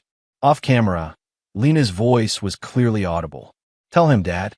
Tell him exactly what I told you to say." Harold's eyes, once sharp with arrogance, now reflected only defeat and fear. "Bryce, my daughter wants you to know that she hasn't forgotten what you did to our family. She wants you to know that she's coming for what's hers. Mia, the company, everything. And she won't stop until she has it all." The camera moved to include Lena in the frame, her face transformed by hatred and determination. "You taught me well, Bryce. You showed me what it means to be ruthless. Now I'm going to show you what it means to lose everything you love, piece by piece." The video ended with Lena smiling directly into the camera, a smile devoid of warmth or humanity. Bryce sat back, oddly calm. The Lena he had married, the woman who had hidden her true nature behind a facade of elegance and culture, was gone completely. This new Lena, raw, vengeful, unbound by social constraints, was actually easier to predict and counter. "She's coming back to the U.S., he told Vincent after showing him the video. "She's going to make a direct play for Mia, probably through the courts. She'll have fabricated evidence, new allies, maybe even witnesses willing to testify that I'm an unfit parent. Can she actually win custody after everything that's happened? Not legally, no. The custody agreement is ironclad. But that's not her goal, at least not through legal means. She wants to create chaos, to force me to divide my attention between protecting Mia and defending my company. She's setting up multiple fronts of attack." Vincent nodded grimly. "What's our counter?" "We go on offense," Bryce replied, his decision made. "Lena thinks she's learned how to play my game, but she's forgotten one crucial detail. I created the game, and I'm about to change the rules." Over the following days, Bryce implemented what he called Protocol Chimera, a multi-layered defensive and offensive strategy designed to neutralize threats while simultaneously springing a trap for Lena when she inevitably surfaced. First, he moved Mia and Abigail to his heavily secured lake house, ostensibly for a spring vacation, but actually to place them beyond Lena's immediate reach. Next, he initiated a preemptive legal strategy, having his attorneys file motions documenting Lena's threatening communications and seeking restraining orders that would make any approach to Mia or the company legally actionable. Most critically, he began feeding strategic misinformation through channels he knew would reach Lena. Apparent vulnerabilities in his security, fictional board meetings where crucial decisions would be made, fake custody hearings that would require Mia's presence. Each piece of false information was designed to shape Lena's choices, to draw her toward targets of Bryce's, choosing rather than allowing her to select her own. She'll come herself, Bryce predicted during a secure call with Vincent. She won't trust proxies for the endgame, not after what happened with Kessler. And when she does, we'll be waiting. The trap was baited with a seemingly perfect opportunity. Information suggesting that Bryce will be transferring Mia from the lake house to a new secure location on a specific date via private helicopter. The flight plan, security details, and timetable were all allowed to leak through channels Lena was known to be monitoring. On the appointed day, Bryce and Vincent waited at the designated landing zone, surrounded by a security team disguised as groundskeepers and maintenance personnel. The helicopter landed on schedule, but instead of Mia and her security detail, it contained only a pilot in a sealed case. "She's not taking the bait," Vincent observed, scanning the perimeter for any sign of movement. "No, she is. Just not in the way we expected." Bryce's instincts were screaming warnings. This isn't about intercepting Mia during transit. It's about... His phone rang. An unknown number. With a gesture to Vincent to trace the call, he answered. "Did you really think I'd fall for such an obvious trap, Bryce?" Lena's voice was almost playful. "You're slipping. Where are you, Lena?" "Close enough to see you right now, in fact. But that's not why I'm calling. I'm calling to let you know that I've just filed emergency custody papers alleging physical and emotional abuse. The hearing is tomorrow morning. I have witnesses, evidence, even medical reports. It's quite compelling." Bryce's mind raced. It was a desperate move, easily disproven, but it would require his attention and resources to fight. "You're wasting your time. No judge will." "Maybe not," Lena interrupted. "But fighting it will keep you busy enough that you might not notice what else is happening. Did you know that your board is meeting right now? An emergency session called by Crawford. Yes, the same Crawford you thought you'd neutralized. Turns out he's been quietly buying shares for months through fronts I helped establish." The pieces clicked into place. Lena hadn't been planning a direct assault. She'd been orchestrating a coordinated attack on multiple fronts, forcing Bryce to divide his attention and resources. "You're still underestimating me, Lena." Bryce's voice remained steady. "Crawford isn't buying anything. He's been working for me the entire time, feeding you exactly what I wanted you to hear. Your secret channels have been compromised from the beginning." There was a momentary silence on the line. "You're lying. Check your sources. Call your allies. See who answers."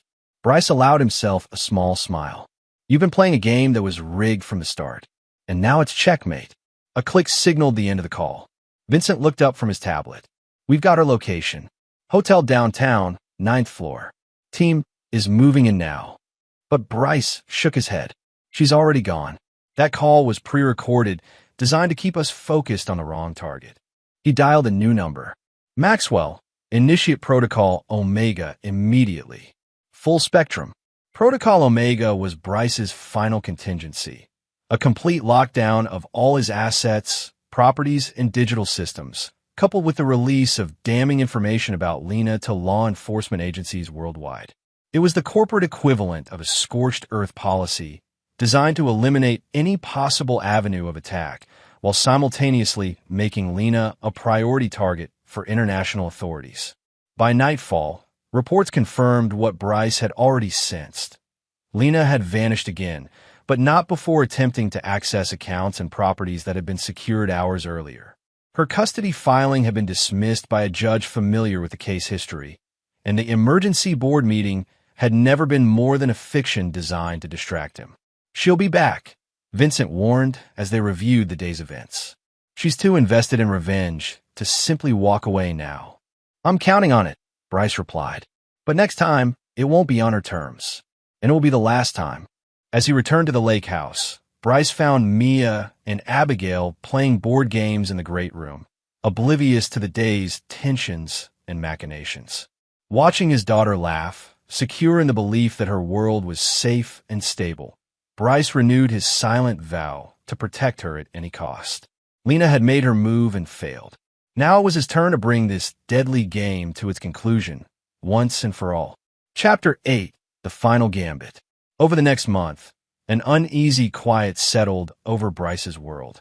Lena had vanished completely, leaving no digital footprint or financial transactions that could be traced. The custody petition had been permanently dismissed, Kessler's death ruled a suicide despite lingering questions, and the Lancasters retreated further into obscurity after Harold suffered a debilitating stroke. To the outside world, it appeared that the storm had passed. Bryce gradually relaxed some of the extraordinary security measures, allowing Mia to return to school and resuming a semblance of normal life. But privately, he knew better. Lena's silence wasn't surrender, it was preparation. She's planning something bigger, he told Vincent during one of their regular security briefings. Something that will hit us where we least expect it. Every vulnerability has been addressed, Vincent assured him.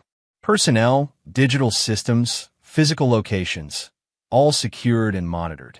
Even your sister's new apartment has security that would make most embassy compounds look porous. It's not enough. Bryce stared out his office window at the sprawling Virginia countryside. We're still reacting, defending. We need to force her hand, bring her into the open on our terms. The opportunity came unexpectedly through Abigail. During her weekly therapy session, part of her ongoing recovery program, she mentioned a strange interaction at her regular coffee shop. A woman sat next to me, asked if I was Abigail Donovan. She recounted to Bryce that evening. When I said yes, she just smiled and said, "Your sister-in-law sends her regards." Then she left a business card and walked out. The card bore the name of a small art gallery in Georgetown, the kind of place that catered to wealthy collectors seeking privacy rather than publicity. The address meant nothing to Bryce, but the timing and approach were unmistakable. Lena was making contact, establishing a channel of communication outside their normal surveillance perimeter. It's a trap, Vincent argued when Bryce explained his plan to visit the gallery. She's trying to lure you out, get you somewhere predictable. Of course it's a trap, Bryce agreed, but it's also an opportunity. She's getting impatient, making mistakes. This gallery, approaching Abigail directly, she's taking risks she wouldn't have considered a month ago. Against Vincent's strong objections, Bryce decided to spring the trap, but with substantial modifications to whatever Lena might be expecting. He would visit the gallery, but not on the day or time that would seem most logical. He would bring security, but not in the obvious formations that would be anticipated. And most importantly, he would wear specialized contact lenses developed by his company's R&D division. Lenses that contained microscopic cameras capable of recording everything he saw. 2 days later, Bryce entered the gallery shortly after opening, when foot traffic would be minimal. The space was elegant but intimate, displaying a carefully curated selection of contemporary works with price tags that ensured an exclusive clientele. A slender woman with a precise bob and designer glasses approached him. "Mr. Donovan, I presume? My name is Elise Renard. I understand you received my invitation." "Not directly," Bryce replied, studying her. This wasn't Lena, but there was something familiar in her mannerisms. A mutual acquaintance passed it along. "Yes, your sister. A lovely woman." Elise gestured toward a door at the rear of the gallery. "We have a private collection I believe will interest you. This way, please." The private viewing room was softly lit, with a single painting displayed on the far wall. As Bryce approached it, he recognized the style immediately, a distinctive abstract technique favored by an artist Lena had championed in her gallery years ago. New work by Anton Morova, Elise confirmed. Quite valuable, as his recent death has only enhanced his market position. Bryce studied the painting, noting the aggressive brushstrokes and violent color palette. The title card read simply, "Betrayal." Subtle, he remarked dryly. Art rarely is in its truest form. The voice came from behind him, a voice he knew intimately despite not having heard it in months.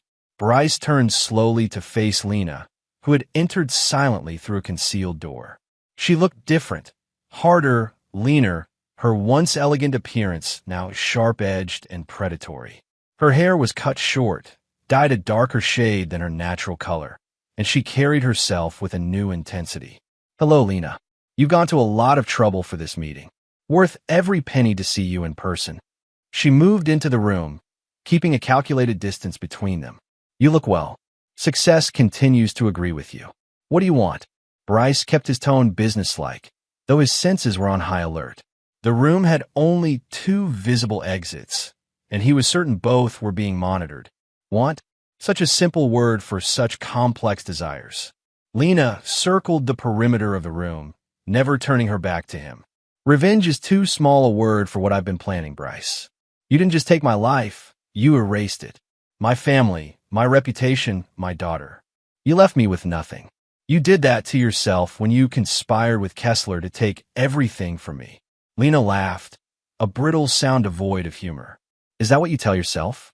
That I deserve what happened because I made the first move? How convenient for your conscience. I don't lose sleep over protecting what's mine." Bryce watched her carefully, aware that this conversation was merely prelude. "Why am I here, Lena? You didn't arrange all this just to reminisce." "No." She stopped her pacing, fixing him with a gaze that burned with focused hatred. "I arranged this to give you a choice." From her jacket pocket, she produced a small remote control with a single button. "This gallery has been specially prepared for our meeting. The sprinkler system has been modified to disperse a particularly unpleasant compound, one that causes temporary but complete paralysis within seconds of exposure. The doors are electronically locked. Your security team outside can't get in without a code only I possess." Bryce maintained his calm exterior, though his mind raced through potential scenarios and escape routes. "Impressive setup. What's the choice you're offering?" "Simple. You sign over custody of Mia to me. Full legal and physical custody, with supervised visitation for you. You transfer controlling interest in Donovan's security systems to a holding company that I designate. And you issue a public statement taking responsibility for fabricating evidence against David Kessler, leading to his wrongful prosecution and subsequent suicide. And if I refuse, then I press this button, you spend the next 6 to 8 hours completely paralyzed, and I implement my alternative plan, which involves certain individuals already positioned near your sister and daughter." Lena's smile was terrible in its certainty. "I learned from you, Bryce. I learned that true power comes from being willing to do what your opponent thinks you won't." Bryce considered his options.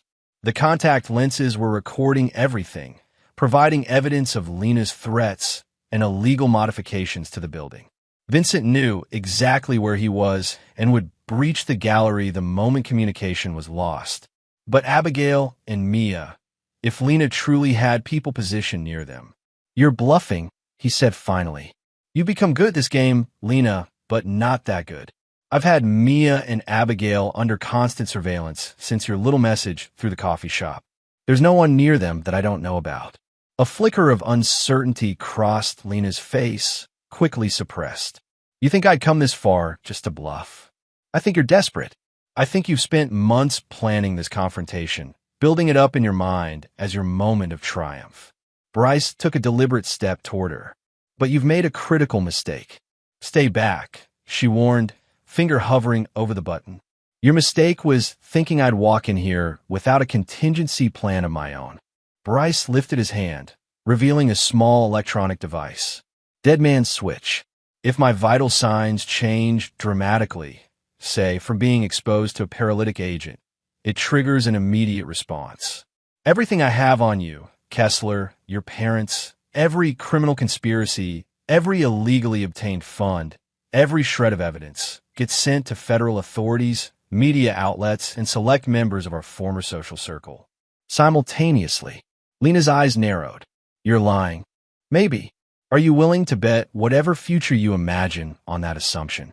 He took another step forward. "Here's my counteroffer. You leave the country permanently. I'll establish a trust fund that provides you with a comfortable living stipend, conditional on your maintaining at least 5,000 miles of distance between yourself and any member of my family. You signed comprehensive non-disclosure and non-contact agreements. In exchange, I don't pursue criminal charges for your role in Kessler's financial crimes, the attack on Abigail, or this current attempt at extortion. Why would I agree to that when I hold the advantage here? Because I'm not bluffing about the dead man's switch. Because Vincent and a tactical team are already surrounding this building. And because deep down, you know this ends only one way if you press that button, and it's not with you winning. For a long moment, they stared at each other across the room, predators assessing, calculating, looking for weakness. Then Lena laughed again, this time with a hint of genuine amusement. Always 3 steps ahead, aren't you, Bryce? Even when I think I've outmaneuvered you. It's not personal, Lena. It's just who I am. Despite his words, they both knew it was deeply personal. Had been from the moment she betrayed him. She lowered the remote slowly. How do I know you'll honor this arrangement? That once I'm out of the country, you won't simply cut off the funds and leave me with nothing again. Because unlike you, I keep my word when it's given. Bryce's voice hardened. And because if you ever come near my family again, there won't be any negotiation. No clever games, no second chances. Just consequences. The tension in the room was palpable as Lena considered her options. Finally, she placed the remote on a nearby table and stepped away from it. You'll have the papers drawn up? They already are. Maxwell will contact you tomorrow with the details. Bryce maintained his position, unwilling to turn his back on her until the immediate threat was neutralized. The gallery and Elise? Legitimate. Actually, Anton Morova was a friend who owed me a favor. Elise knows nothing beyond that I wanted a private meeting with a potential buyer. Lena's smile was thin. I'm not quite the monster you think I am, Bryce. No, you're exactly the monster I discovered you to be. He moved toward the main door, keeping her in his sight. It ends here, Lena, one way or another. As he reached the door, she called after him. You know what the real tragedy is? In another life, with different choices, we could have been formidable together instead of against each other. Bryce paused, hand on the door handle. There was never going to be another life, Lena. We are who we are. I'm just better at it than you. Outside, Vincent was waiting with a tactical team positioned discreetly around the perimeter. All good. For now. Bryce removed the contact lenses, handing them to Vincent. Get this footage to Maxwell immediately. And verify the security status on Abigail and Mia. Already confirmed. Both secure. No unusual activity. Bryce nodded, relieved but not surprised. Have the jet ready for tomorrow.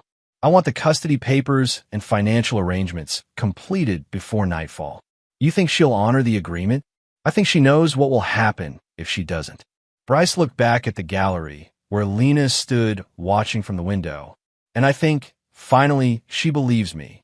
The following day, Lena signed the comprehensive legal documents Maxwell had prepared, formally relinquishing any claim to Mia, Donovan Security Systems, or any other aspect of Bryce's life.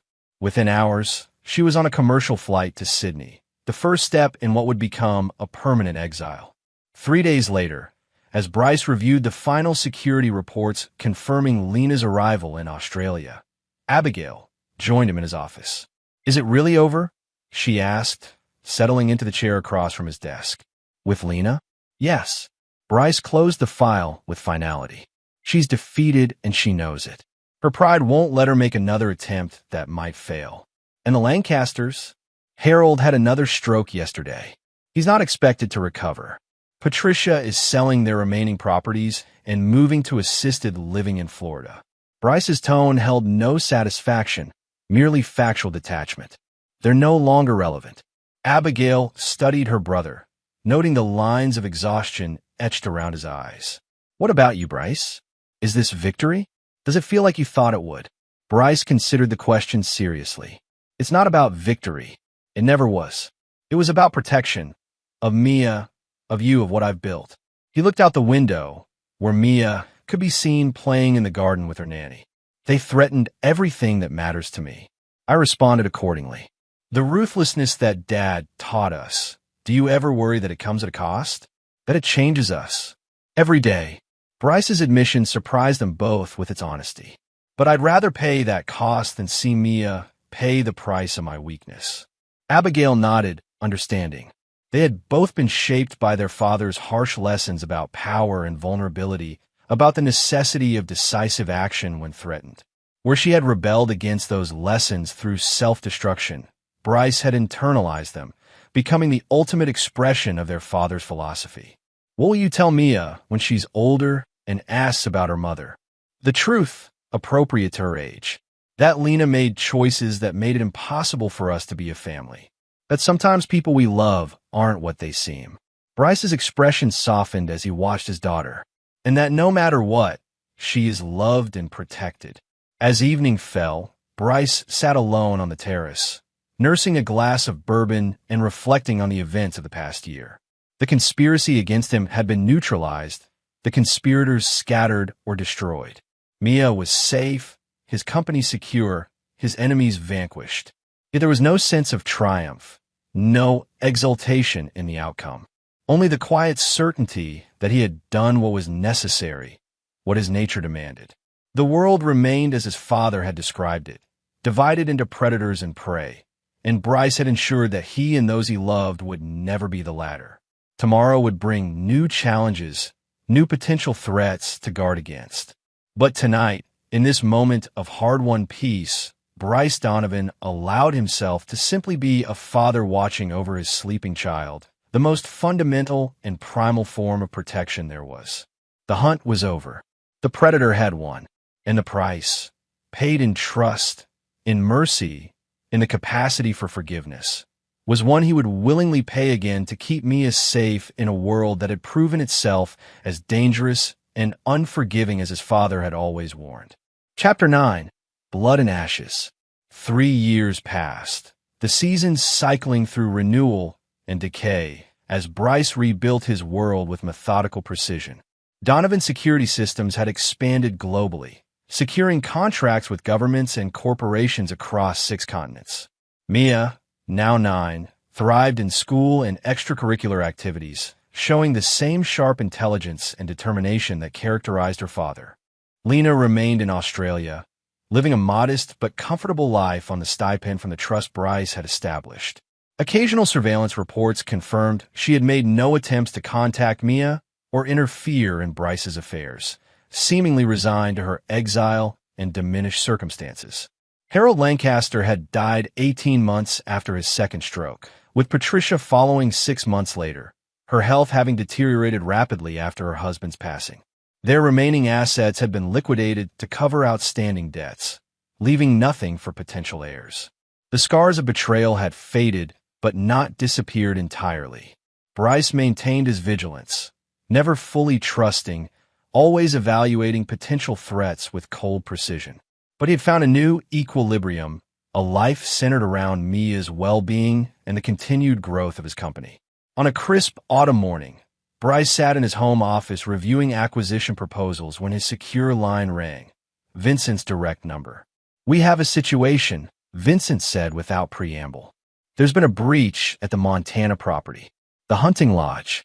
Bryce hadn't visited the Lancaster family property since the fateful weekend when Mia had revealed Lena's midnight burial. After the Lancasters' financial collapse, Bryce had quietly acquired the property through a shell company, maintaining minimal security there since it held no strategic value beyond unpleasant memories. What kind of breach? Local security firm detected unauthorized entry last night. 2 individuals, possibly 3. They spent approximately 40 minutes on the property, focusing their activity around a specific area. The oak tree with the swing, Bryce said immediately, the pieces clicking into place. "Correct. How did you know?" "Because that's where it started." "What did they take?" "Unknown.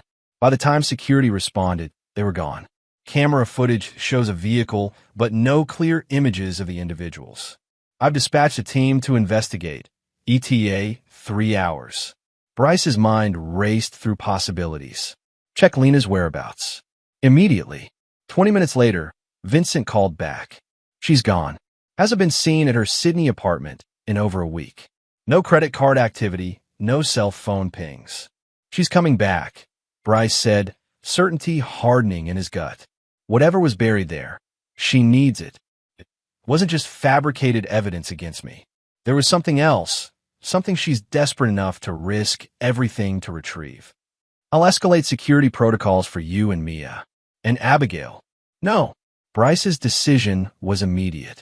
We maintain normal operations, normal visibility. If Lena's watching, I want her to think we haven't detected the breach yet. This time, we let her come to us. Over the next 72 hours, Bryce orchestrated a carefully choreographed appearance of normality while mobilizing his resources behind the scenes. Security was enhanced, but made deliberately invisible. Surveillance systems were amplified, but disguised. Every approach to his home, office, and Mia's school was monitored through multiple redundant systems. On the fourth day, Vincent reported that the investigation team at the Montana property had found evidence of excavation around the oak tree, a hole approximately 3 feet deep, now empty. Whatever was there, they have it now, Vincent concluded. And now they'll make their move, Bryce replied. Increase surveillance on all transportation hubs within a 500-mile radius of our location. Focus on private airfields, charter services, high-end car rentals. Lena won't risk commercial travel now that she's violated the agreement. That evening, as Bryce helped Mia with her homework, his personal phone chimed with a text from an unknown number. A photograph of the metal lockbox he had reburied 3 years ago, now open to reveal its contents. Not the fabricated evidence he had found before, but something else entirely. Documents, photographs, what appeared to be a small recording device. A second text followed. Did you really think this was about money or the company? It was always about justice. Check your email. In his private email account, Bryce found a message with multiple attachments, scanned documents that made his blood run cold. Police reports, medical examinations, photographs of injuries, all concerning a woman named Catherine Mercer. Vincent Mercer. Catherine must be related, sister, wife, daughter. The documents detailed allegations of domestic abuse, stalking, and attempted murder dating back 15 years. A restraining order that had been granted but mysteriously vacated 2 weeks later. Hospital records documenting multiple injuries consistent with severe physical assault. And most damning of all, emails between Vincent and Bryce discussing how to handle the Catherine situation and ensure it never becomes public. Emails Bryce had never written or sent, but which had been expertly fabricated to appear genuine. A final attachment was a video file. With growing dread, Bryce opened it to see Lena sitting in what appeared to be a hotel room, looking directly into the camera. By now you've seen the evidence, she began, her voice steady. Vincent Mercer is not the loyal lieutenant you believe him to be. He's a monster who nearly killed his wife 15 years ago, then used his military connections to bury the evidence and intimidate her into silence. When Catherine finally found the courage to approach me last year, seeking help to expose him, I knew I'd found the key to understanding you, Bryce. Lena leaned closer to the camera. You didn't build your empire alone. Vincent has been there from the beginning, handling your problems, eliminating obstacles, doing the dirty work while you kept your hands clean. Did you never wonder about his methods? Did you never question why people who oppose you sometimes simply disappeared from the playing field? She held up a flash drive. Everything is here. The original police reports, Catherine's testimony, evidence of Vincent's other victims, and evidence of your knowledge and complicity, which I've already duplicated and placed in secure locations with instructions for release if anything happens to me. Bryce's mind raced, evaluating this new information against years of experience with Vincent. There had been situations that resolved surprisingly in his favor, competitors who backed down unexpectedly, potential whistleblowers who suddenly recanted. He had never questioned Vincent's methods, focusing only on results. I'm not interested in reconciliation or custody or your company anymore, Lena continued on screen. I want justice for Catherine and the others. Vincent Mercer belongs in prison, and you need to understand that your empire is built on blood.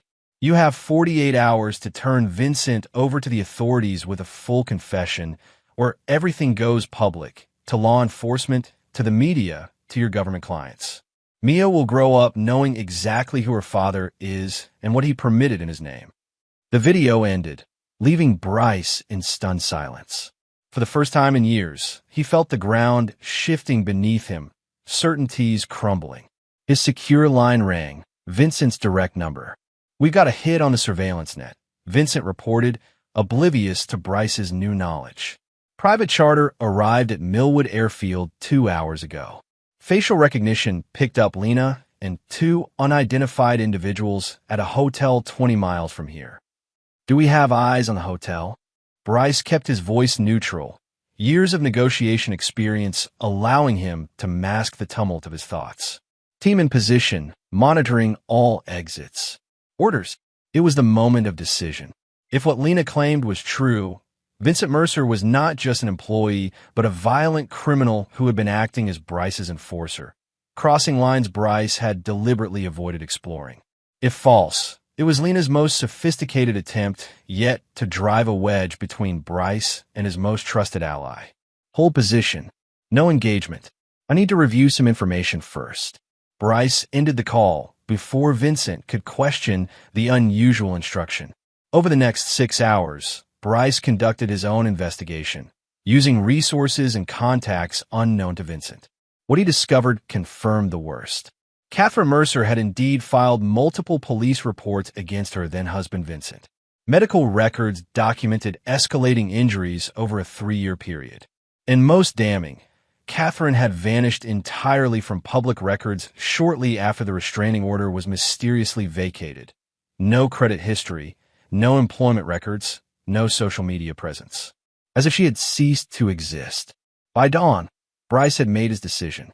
He contacted Maxwell Brighton, instructing him to prepare documents detailing everything he had discovered about Vincent, with copies to be sent to specific law enforcement contacts in the event certain conditions were triggered.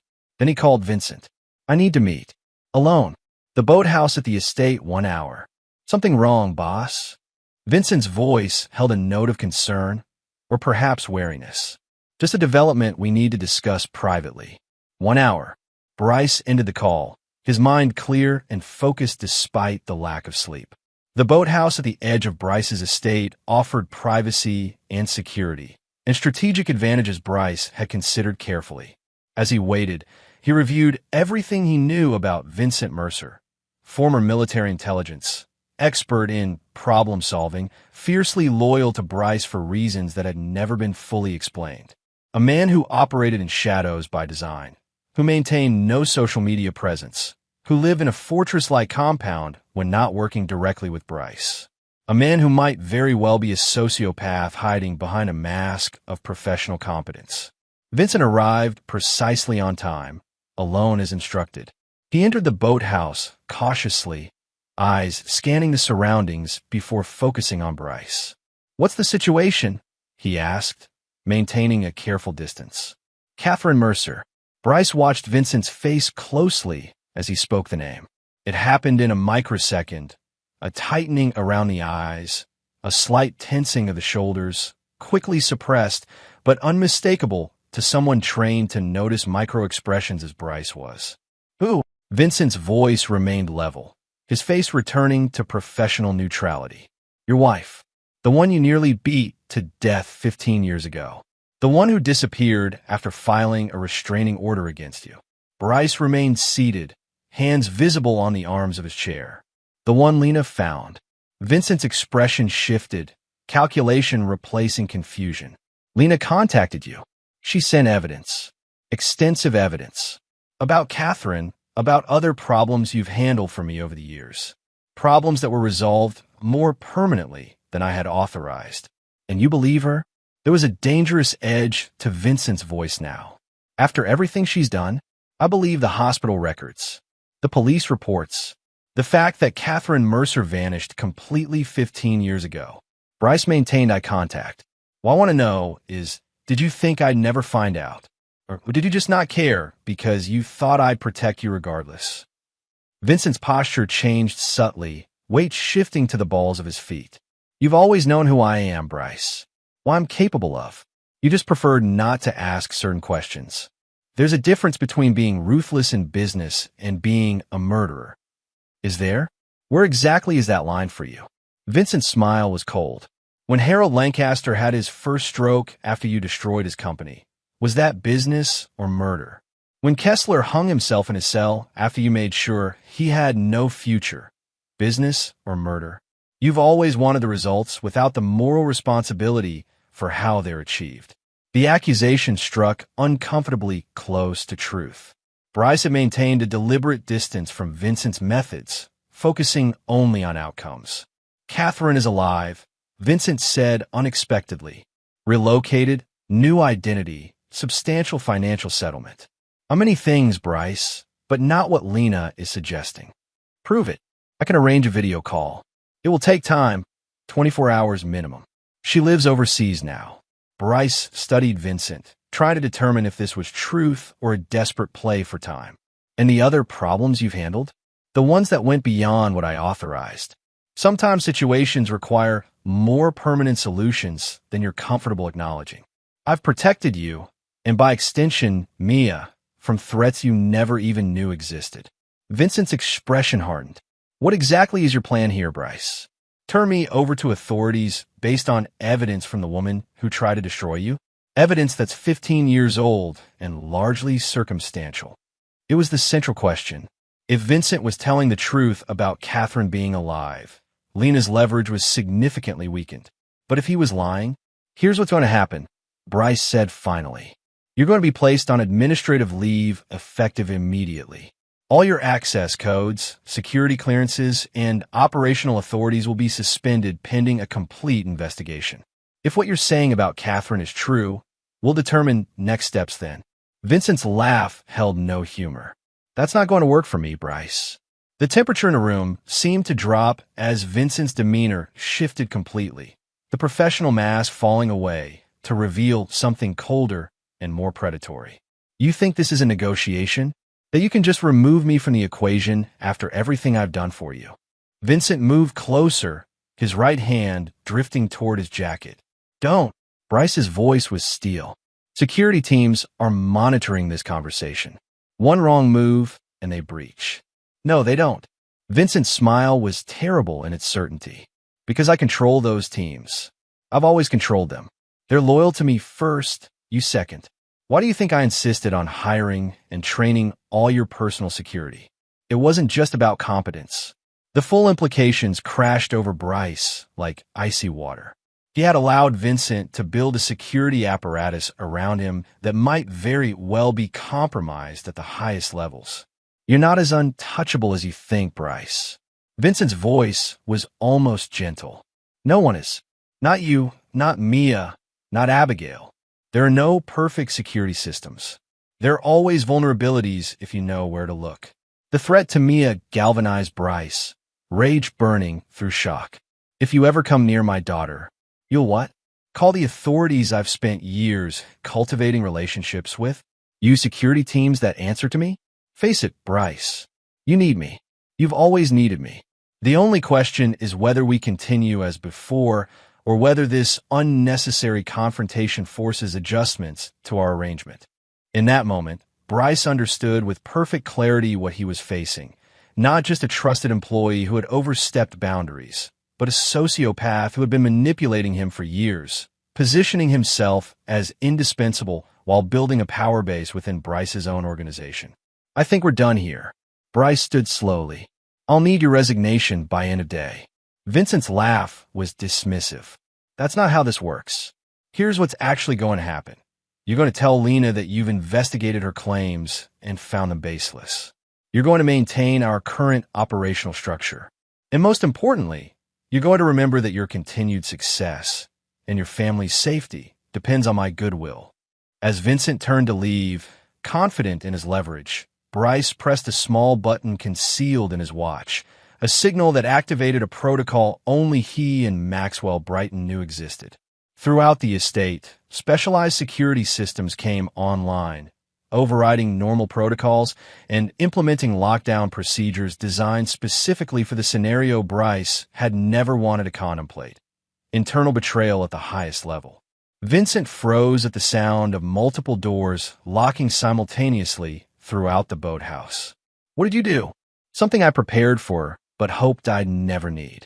Bryce's voice was steady despite the adrenaline coursing through him. Protocol Judas. Complete override of all security systems, communication blackout for anyone not on the approved list, and immediate deployment of a secondary security team that you don't control because you don't know they exist. The door to the boathouse opened to admit 4 men in tactical gear, none of whom Vincent recognized. They positioned themselves strategically around the room, weapons not drawn, but clearly ready if needed. You think I didn't consider the possibility that someone in my organization might become a threat? Bryce asked quietly. Even you? Especially you, Vincent. Because you were always the most dangerous person in my orbit precisely because I trusted you the most. For the first time, uncertainty flickered across Vincent's face. This is a mistake, Bryce. Without me.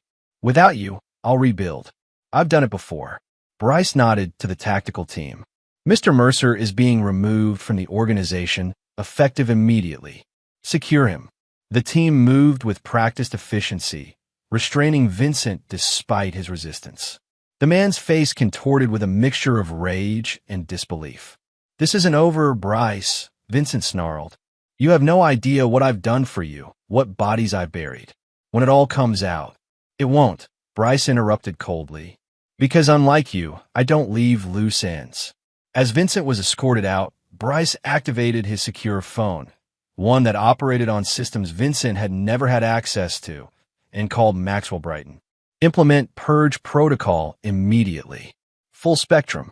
The instruction initiated a comprehensive cleansing of Bryce's organization, identifying and removing anyone whose primary loyalty might be to Vincent rather than to Donovan's security systems.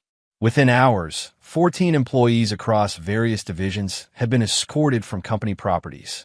Systems were being audited, access codes changed, security protocols rewritten from the ground up.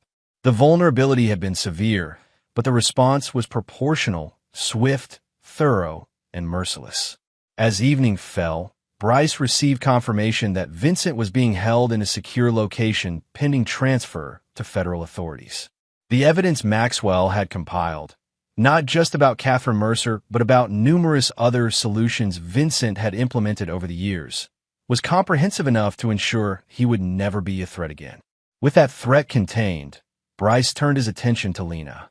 She had served a purpose, bringing Vincent's betrayal to light, but she remained a liability that needed to be addressed. Using the hotel location Vincent's team had identified before his removal, Bryce had his new security chief, Roman Torres, a former Delta Force operator with impeccable credentials, establish surveillance on Lena and her companions. Rather than confronting her directly, Bryce sent a simple text message. The problem has been addressed. We should talk. Same gallery, tomorrow noon. The following day, Bryce arrived at the art gallery to find Lena waiting alone in the private viewing room, her posture tense but determined. Vincent, she asked without preamble. In federal custody by now. The evidence you provided, supplemented by what my own investigation uncovered, was conclusive. Bryce studied her, noting the changes 3 years had wrought. She was harder, more focused, but there was something else, a clarity of purpose that hadn't been there before. Catherine Mercer, is she with you? Lena nodded. And her sister. They've been searching for evidence against Vincent for years. When Catherine approached me in Australia, I saw an opportunity to do something meaningful with what was left of my life. This wasn't about revenge against me. Not primarily, no. Lena's mouth curved in a humorless smile. Though I won't pretend, I didn't enjoy watching you realize that your most trusted ally was a monster. There's a certain poetic justice there. Bryce absorbed this, reevaluating his understanding of the situation. What happens now? Catherine testifies. Vincent goes to prison for a very long time. The other families whose lives he destroyed get closure. Lena's expression hardened. And you face the consequences of employing a sociopath as your enforcer for 15 years. I didn't know, Bryce said quietly. You didn't want to know? Lena corrected. There's a difference. You built an empire using Vincent as your weapon, never questioning his methods, as long as you got results. That makes you complicit, Bryce. The accusation hit its mark, forcing Bryce to confront uncomfortable truths about the choices he had made and the willful blindness he had maintained regarding Vincent's activities. "What do you want?" he asked finally. "Justice for Catherine and the others. A substantial financial settlement for Vincent's victims. And your public acknowledgement of responsibility for the actions taken in your name." Lena's gaze was unflinching. "In return, the evidence suggesting your direct knowledge of Vincent's crimes stays buried." "Blackmail, Lena? After everything." "Justice, Bryce. After everything." She stood, gathering her coat. "You have 48 hours to decide. After that, Catherine goes public with everything, including the fabricated emails that implicate you directly. Your choice." As she moved to leave, Bryce called after her. "And Mia? Is she part of this negotiation too?" Lena paused at the door. "No. Whatever happened between us, I won't use her as leverage. She deserves better than either of us, frankly." Her expression softened momentarily. "Is she happy?" "Yes," Bryce answered honestly. "She's thriving." "Good." For a moment, Lena looked like she might say more, but instead she simply nodded and walked out. Back at his estate, Bryce convened an emergency meeting with his legal team, outlining the situation and the choices before him. The consensus was clear. Fighting the allegations would be costly, protracted, and damaging regardless of the outcome. The appearance of complicity, even if legally defensible, would devastate the company's government contracts and public standing.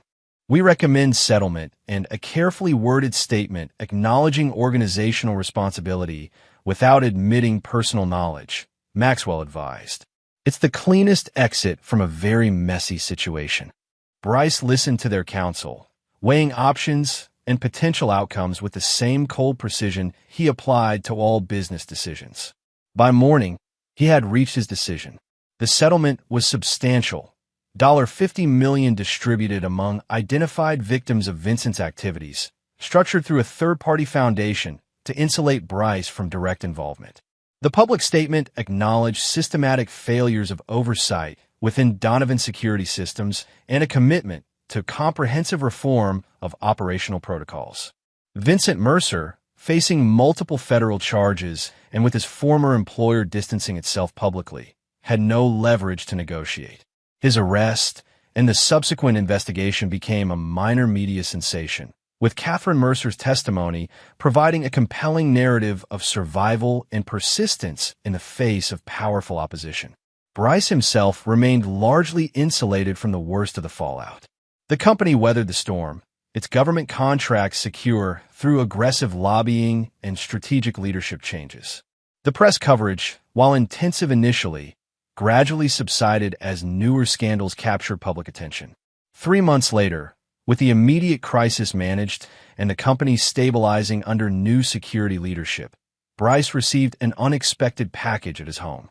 Inside was a single photograph of Mia as a toddler with Lena, taken during happier times. On the back, in Lena's handwriting, "Some debts can never be repaid. Some bridges never rebuilt. But perhaps some fires can finally be allowed to burn out." There was no return address, no further message. Searches revealed that Lena, Catherine Mercer, and her sister had disappeared from public view, presumably to start new lives away from the shadows of their past traumas. That evening, as Bryce sat with Mia, helping her with a science project, he found himself studying his daughter's features, recognizing echoes of Lena in her smile, her determination, the tilt of her head when concentrating. "Daddy, are you listening?" Mia asked, noticing his distraction. "Always pumpkin." Bryce refocused on her explanation of photosynthesis, pushing thoughts of the past aside. Later, after tucking Mia in, he retreated to his study where Abigail was waiting with 2 glasses of bourbon. "To survival," she toasted, handing him one. "To rebuilding," he responded, clinking his glass against hers.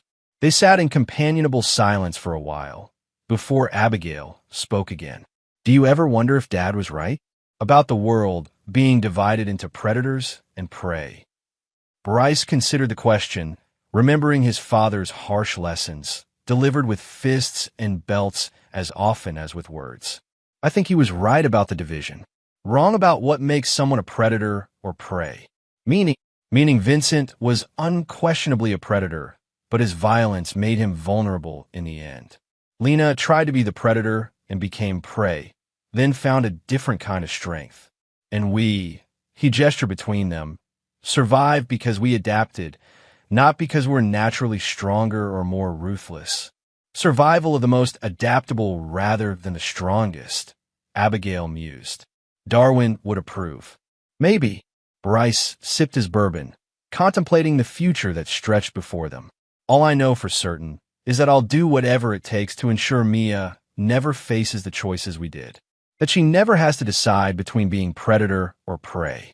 And if she's betrayed as we were, Abigail asked softly, will you teach her to never forgive, never forget? The question struck at the heart of what had defined Bryce's life.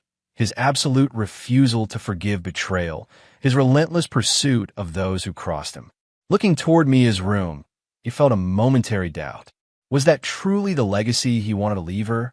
I'll teach her to protect herself, he said finally. To recognize threats before they materialize. To build something no one can take from her. He smiled faintly. The rest she'll have to figure out for herself. The conversation drifted to lighter topics, but Bryce's mind continued to circle back to the fundamental questions raised by the events of the past 3 years. He had survived multiple betrayals, eliminated threats from every direction, rebuilt what had been damaged. The cost had been high, trust shattered, relationships destroyed, a kind of innocence lost forever. Yet looking at Mia's science project spread across the dining room table, at Abigail laughing about some childhood memory, at the empire he had created and defended, Bryce felt no regrets. The world remained as his father had described it, dangerous, unforgiving to the weak, rewarding to the strong. He had navigated it according to those rules and emerged victorious. If that victory came with certain compromises, ethical, emotional, spiritual, they were prices he had paid knowingly. Prices he would pay again to protect what mattered most. As the years passed, Bryce Donovan continued to build his legacy, expanding his company into new territories, nurturing Mia's growth into a confident young woman, maintaining his vigilance against potential threats. The lessons of the past remained with him always. Trust sparingly, verify relentlessly, protect fiercely, and above all, never forgive those who betray you. Lena remained a ghost, neither seen nor heard from again. The Lancasters faded into obscurity, their name eventually forgotten in the social circles they had once dominated. Vincent Mercer died in prison 5 years into his sentence, officially from a heart attack, though rumors suggested involvement from other inmates with connections to families he had harmed.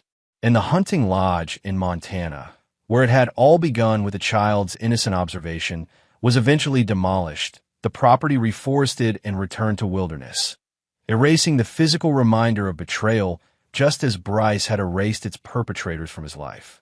The metal box that had started it all, with its damning contents that had nearly destroyed multiple lives, was preserved in Bryce's private vault. A reminder of vulnerabilities overcome, of battles won, of the constant vigilance required to protect what mattered in a world filled with those who would take it if given the chance. Alone in his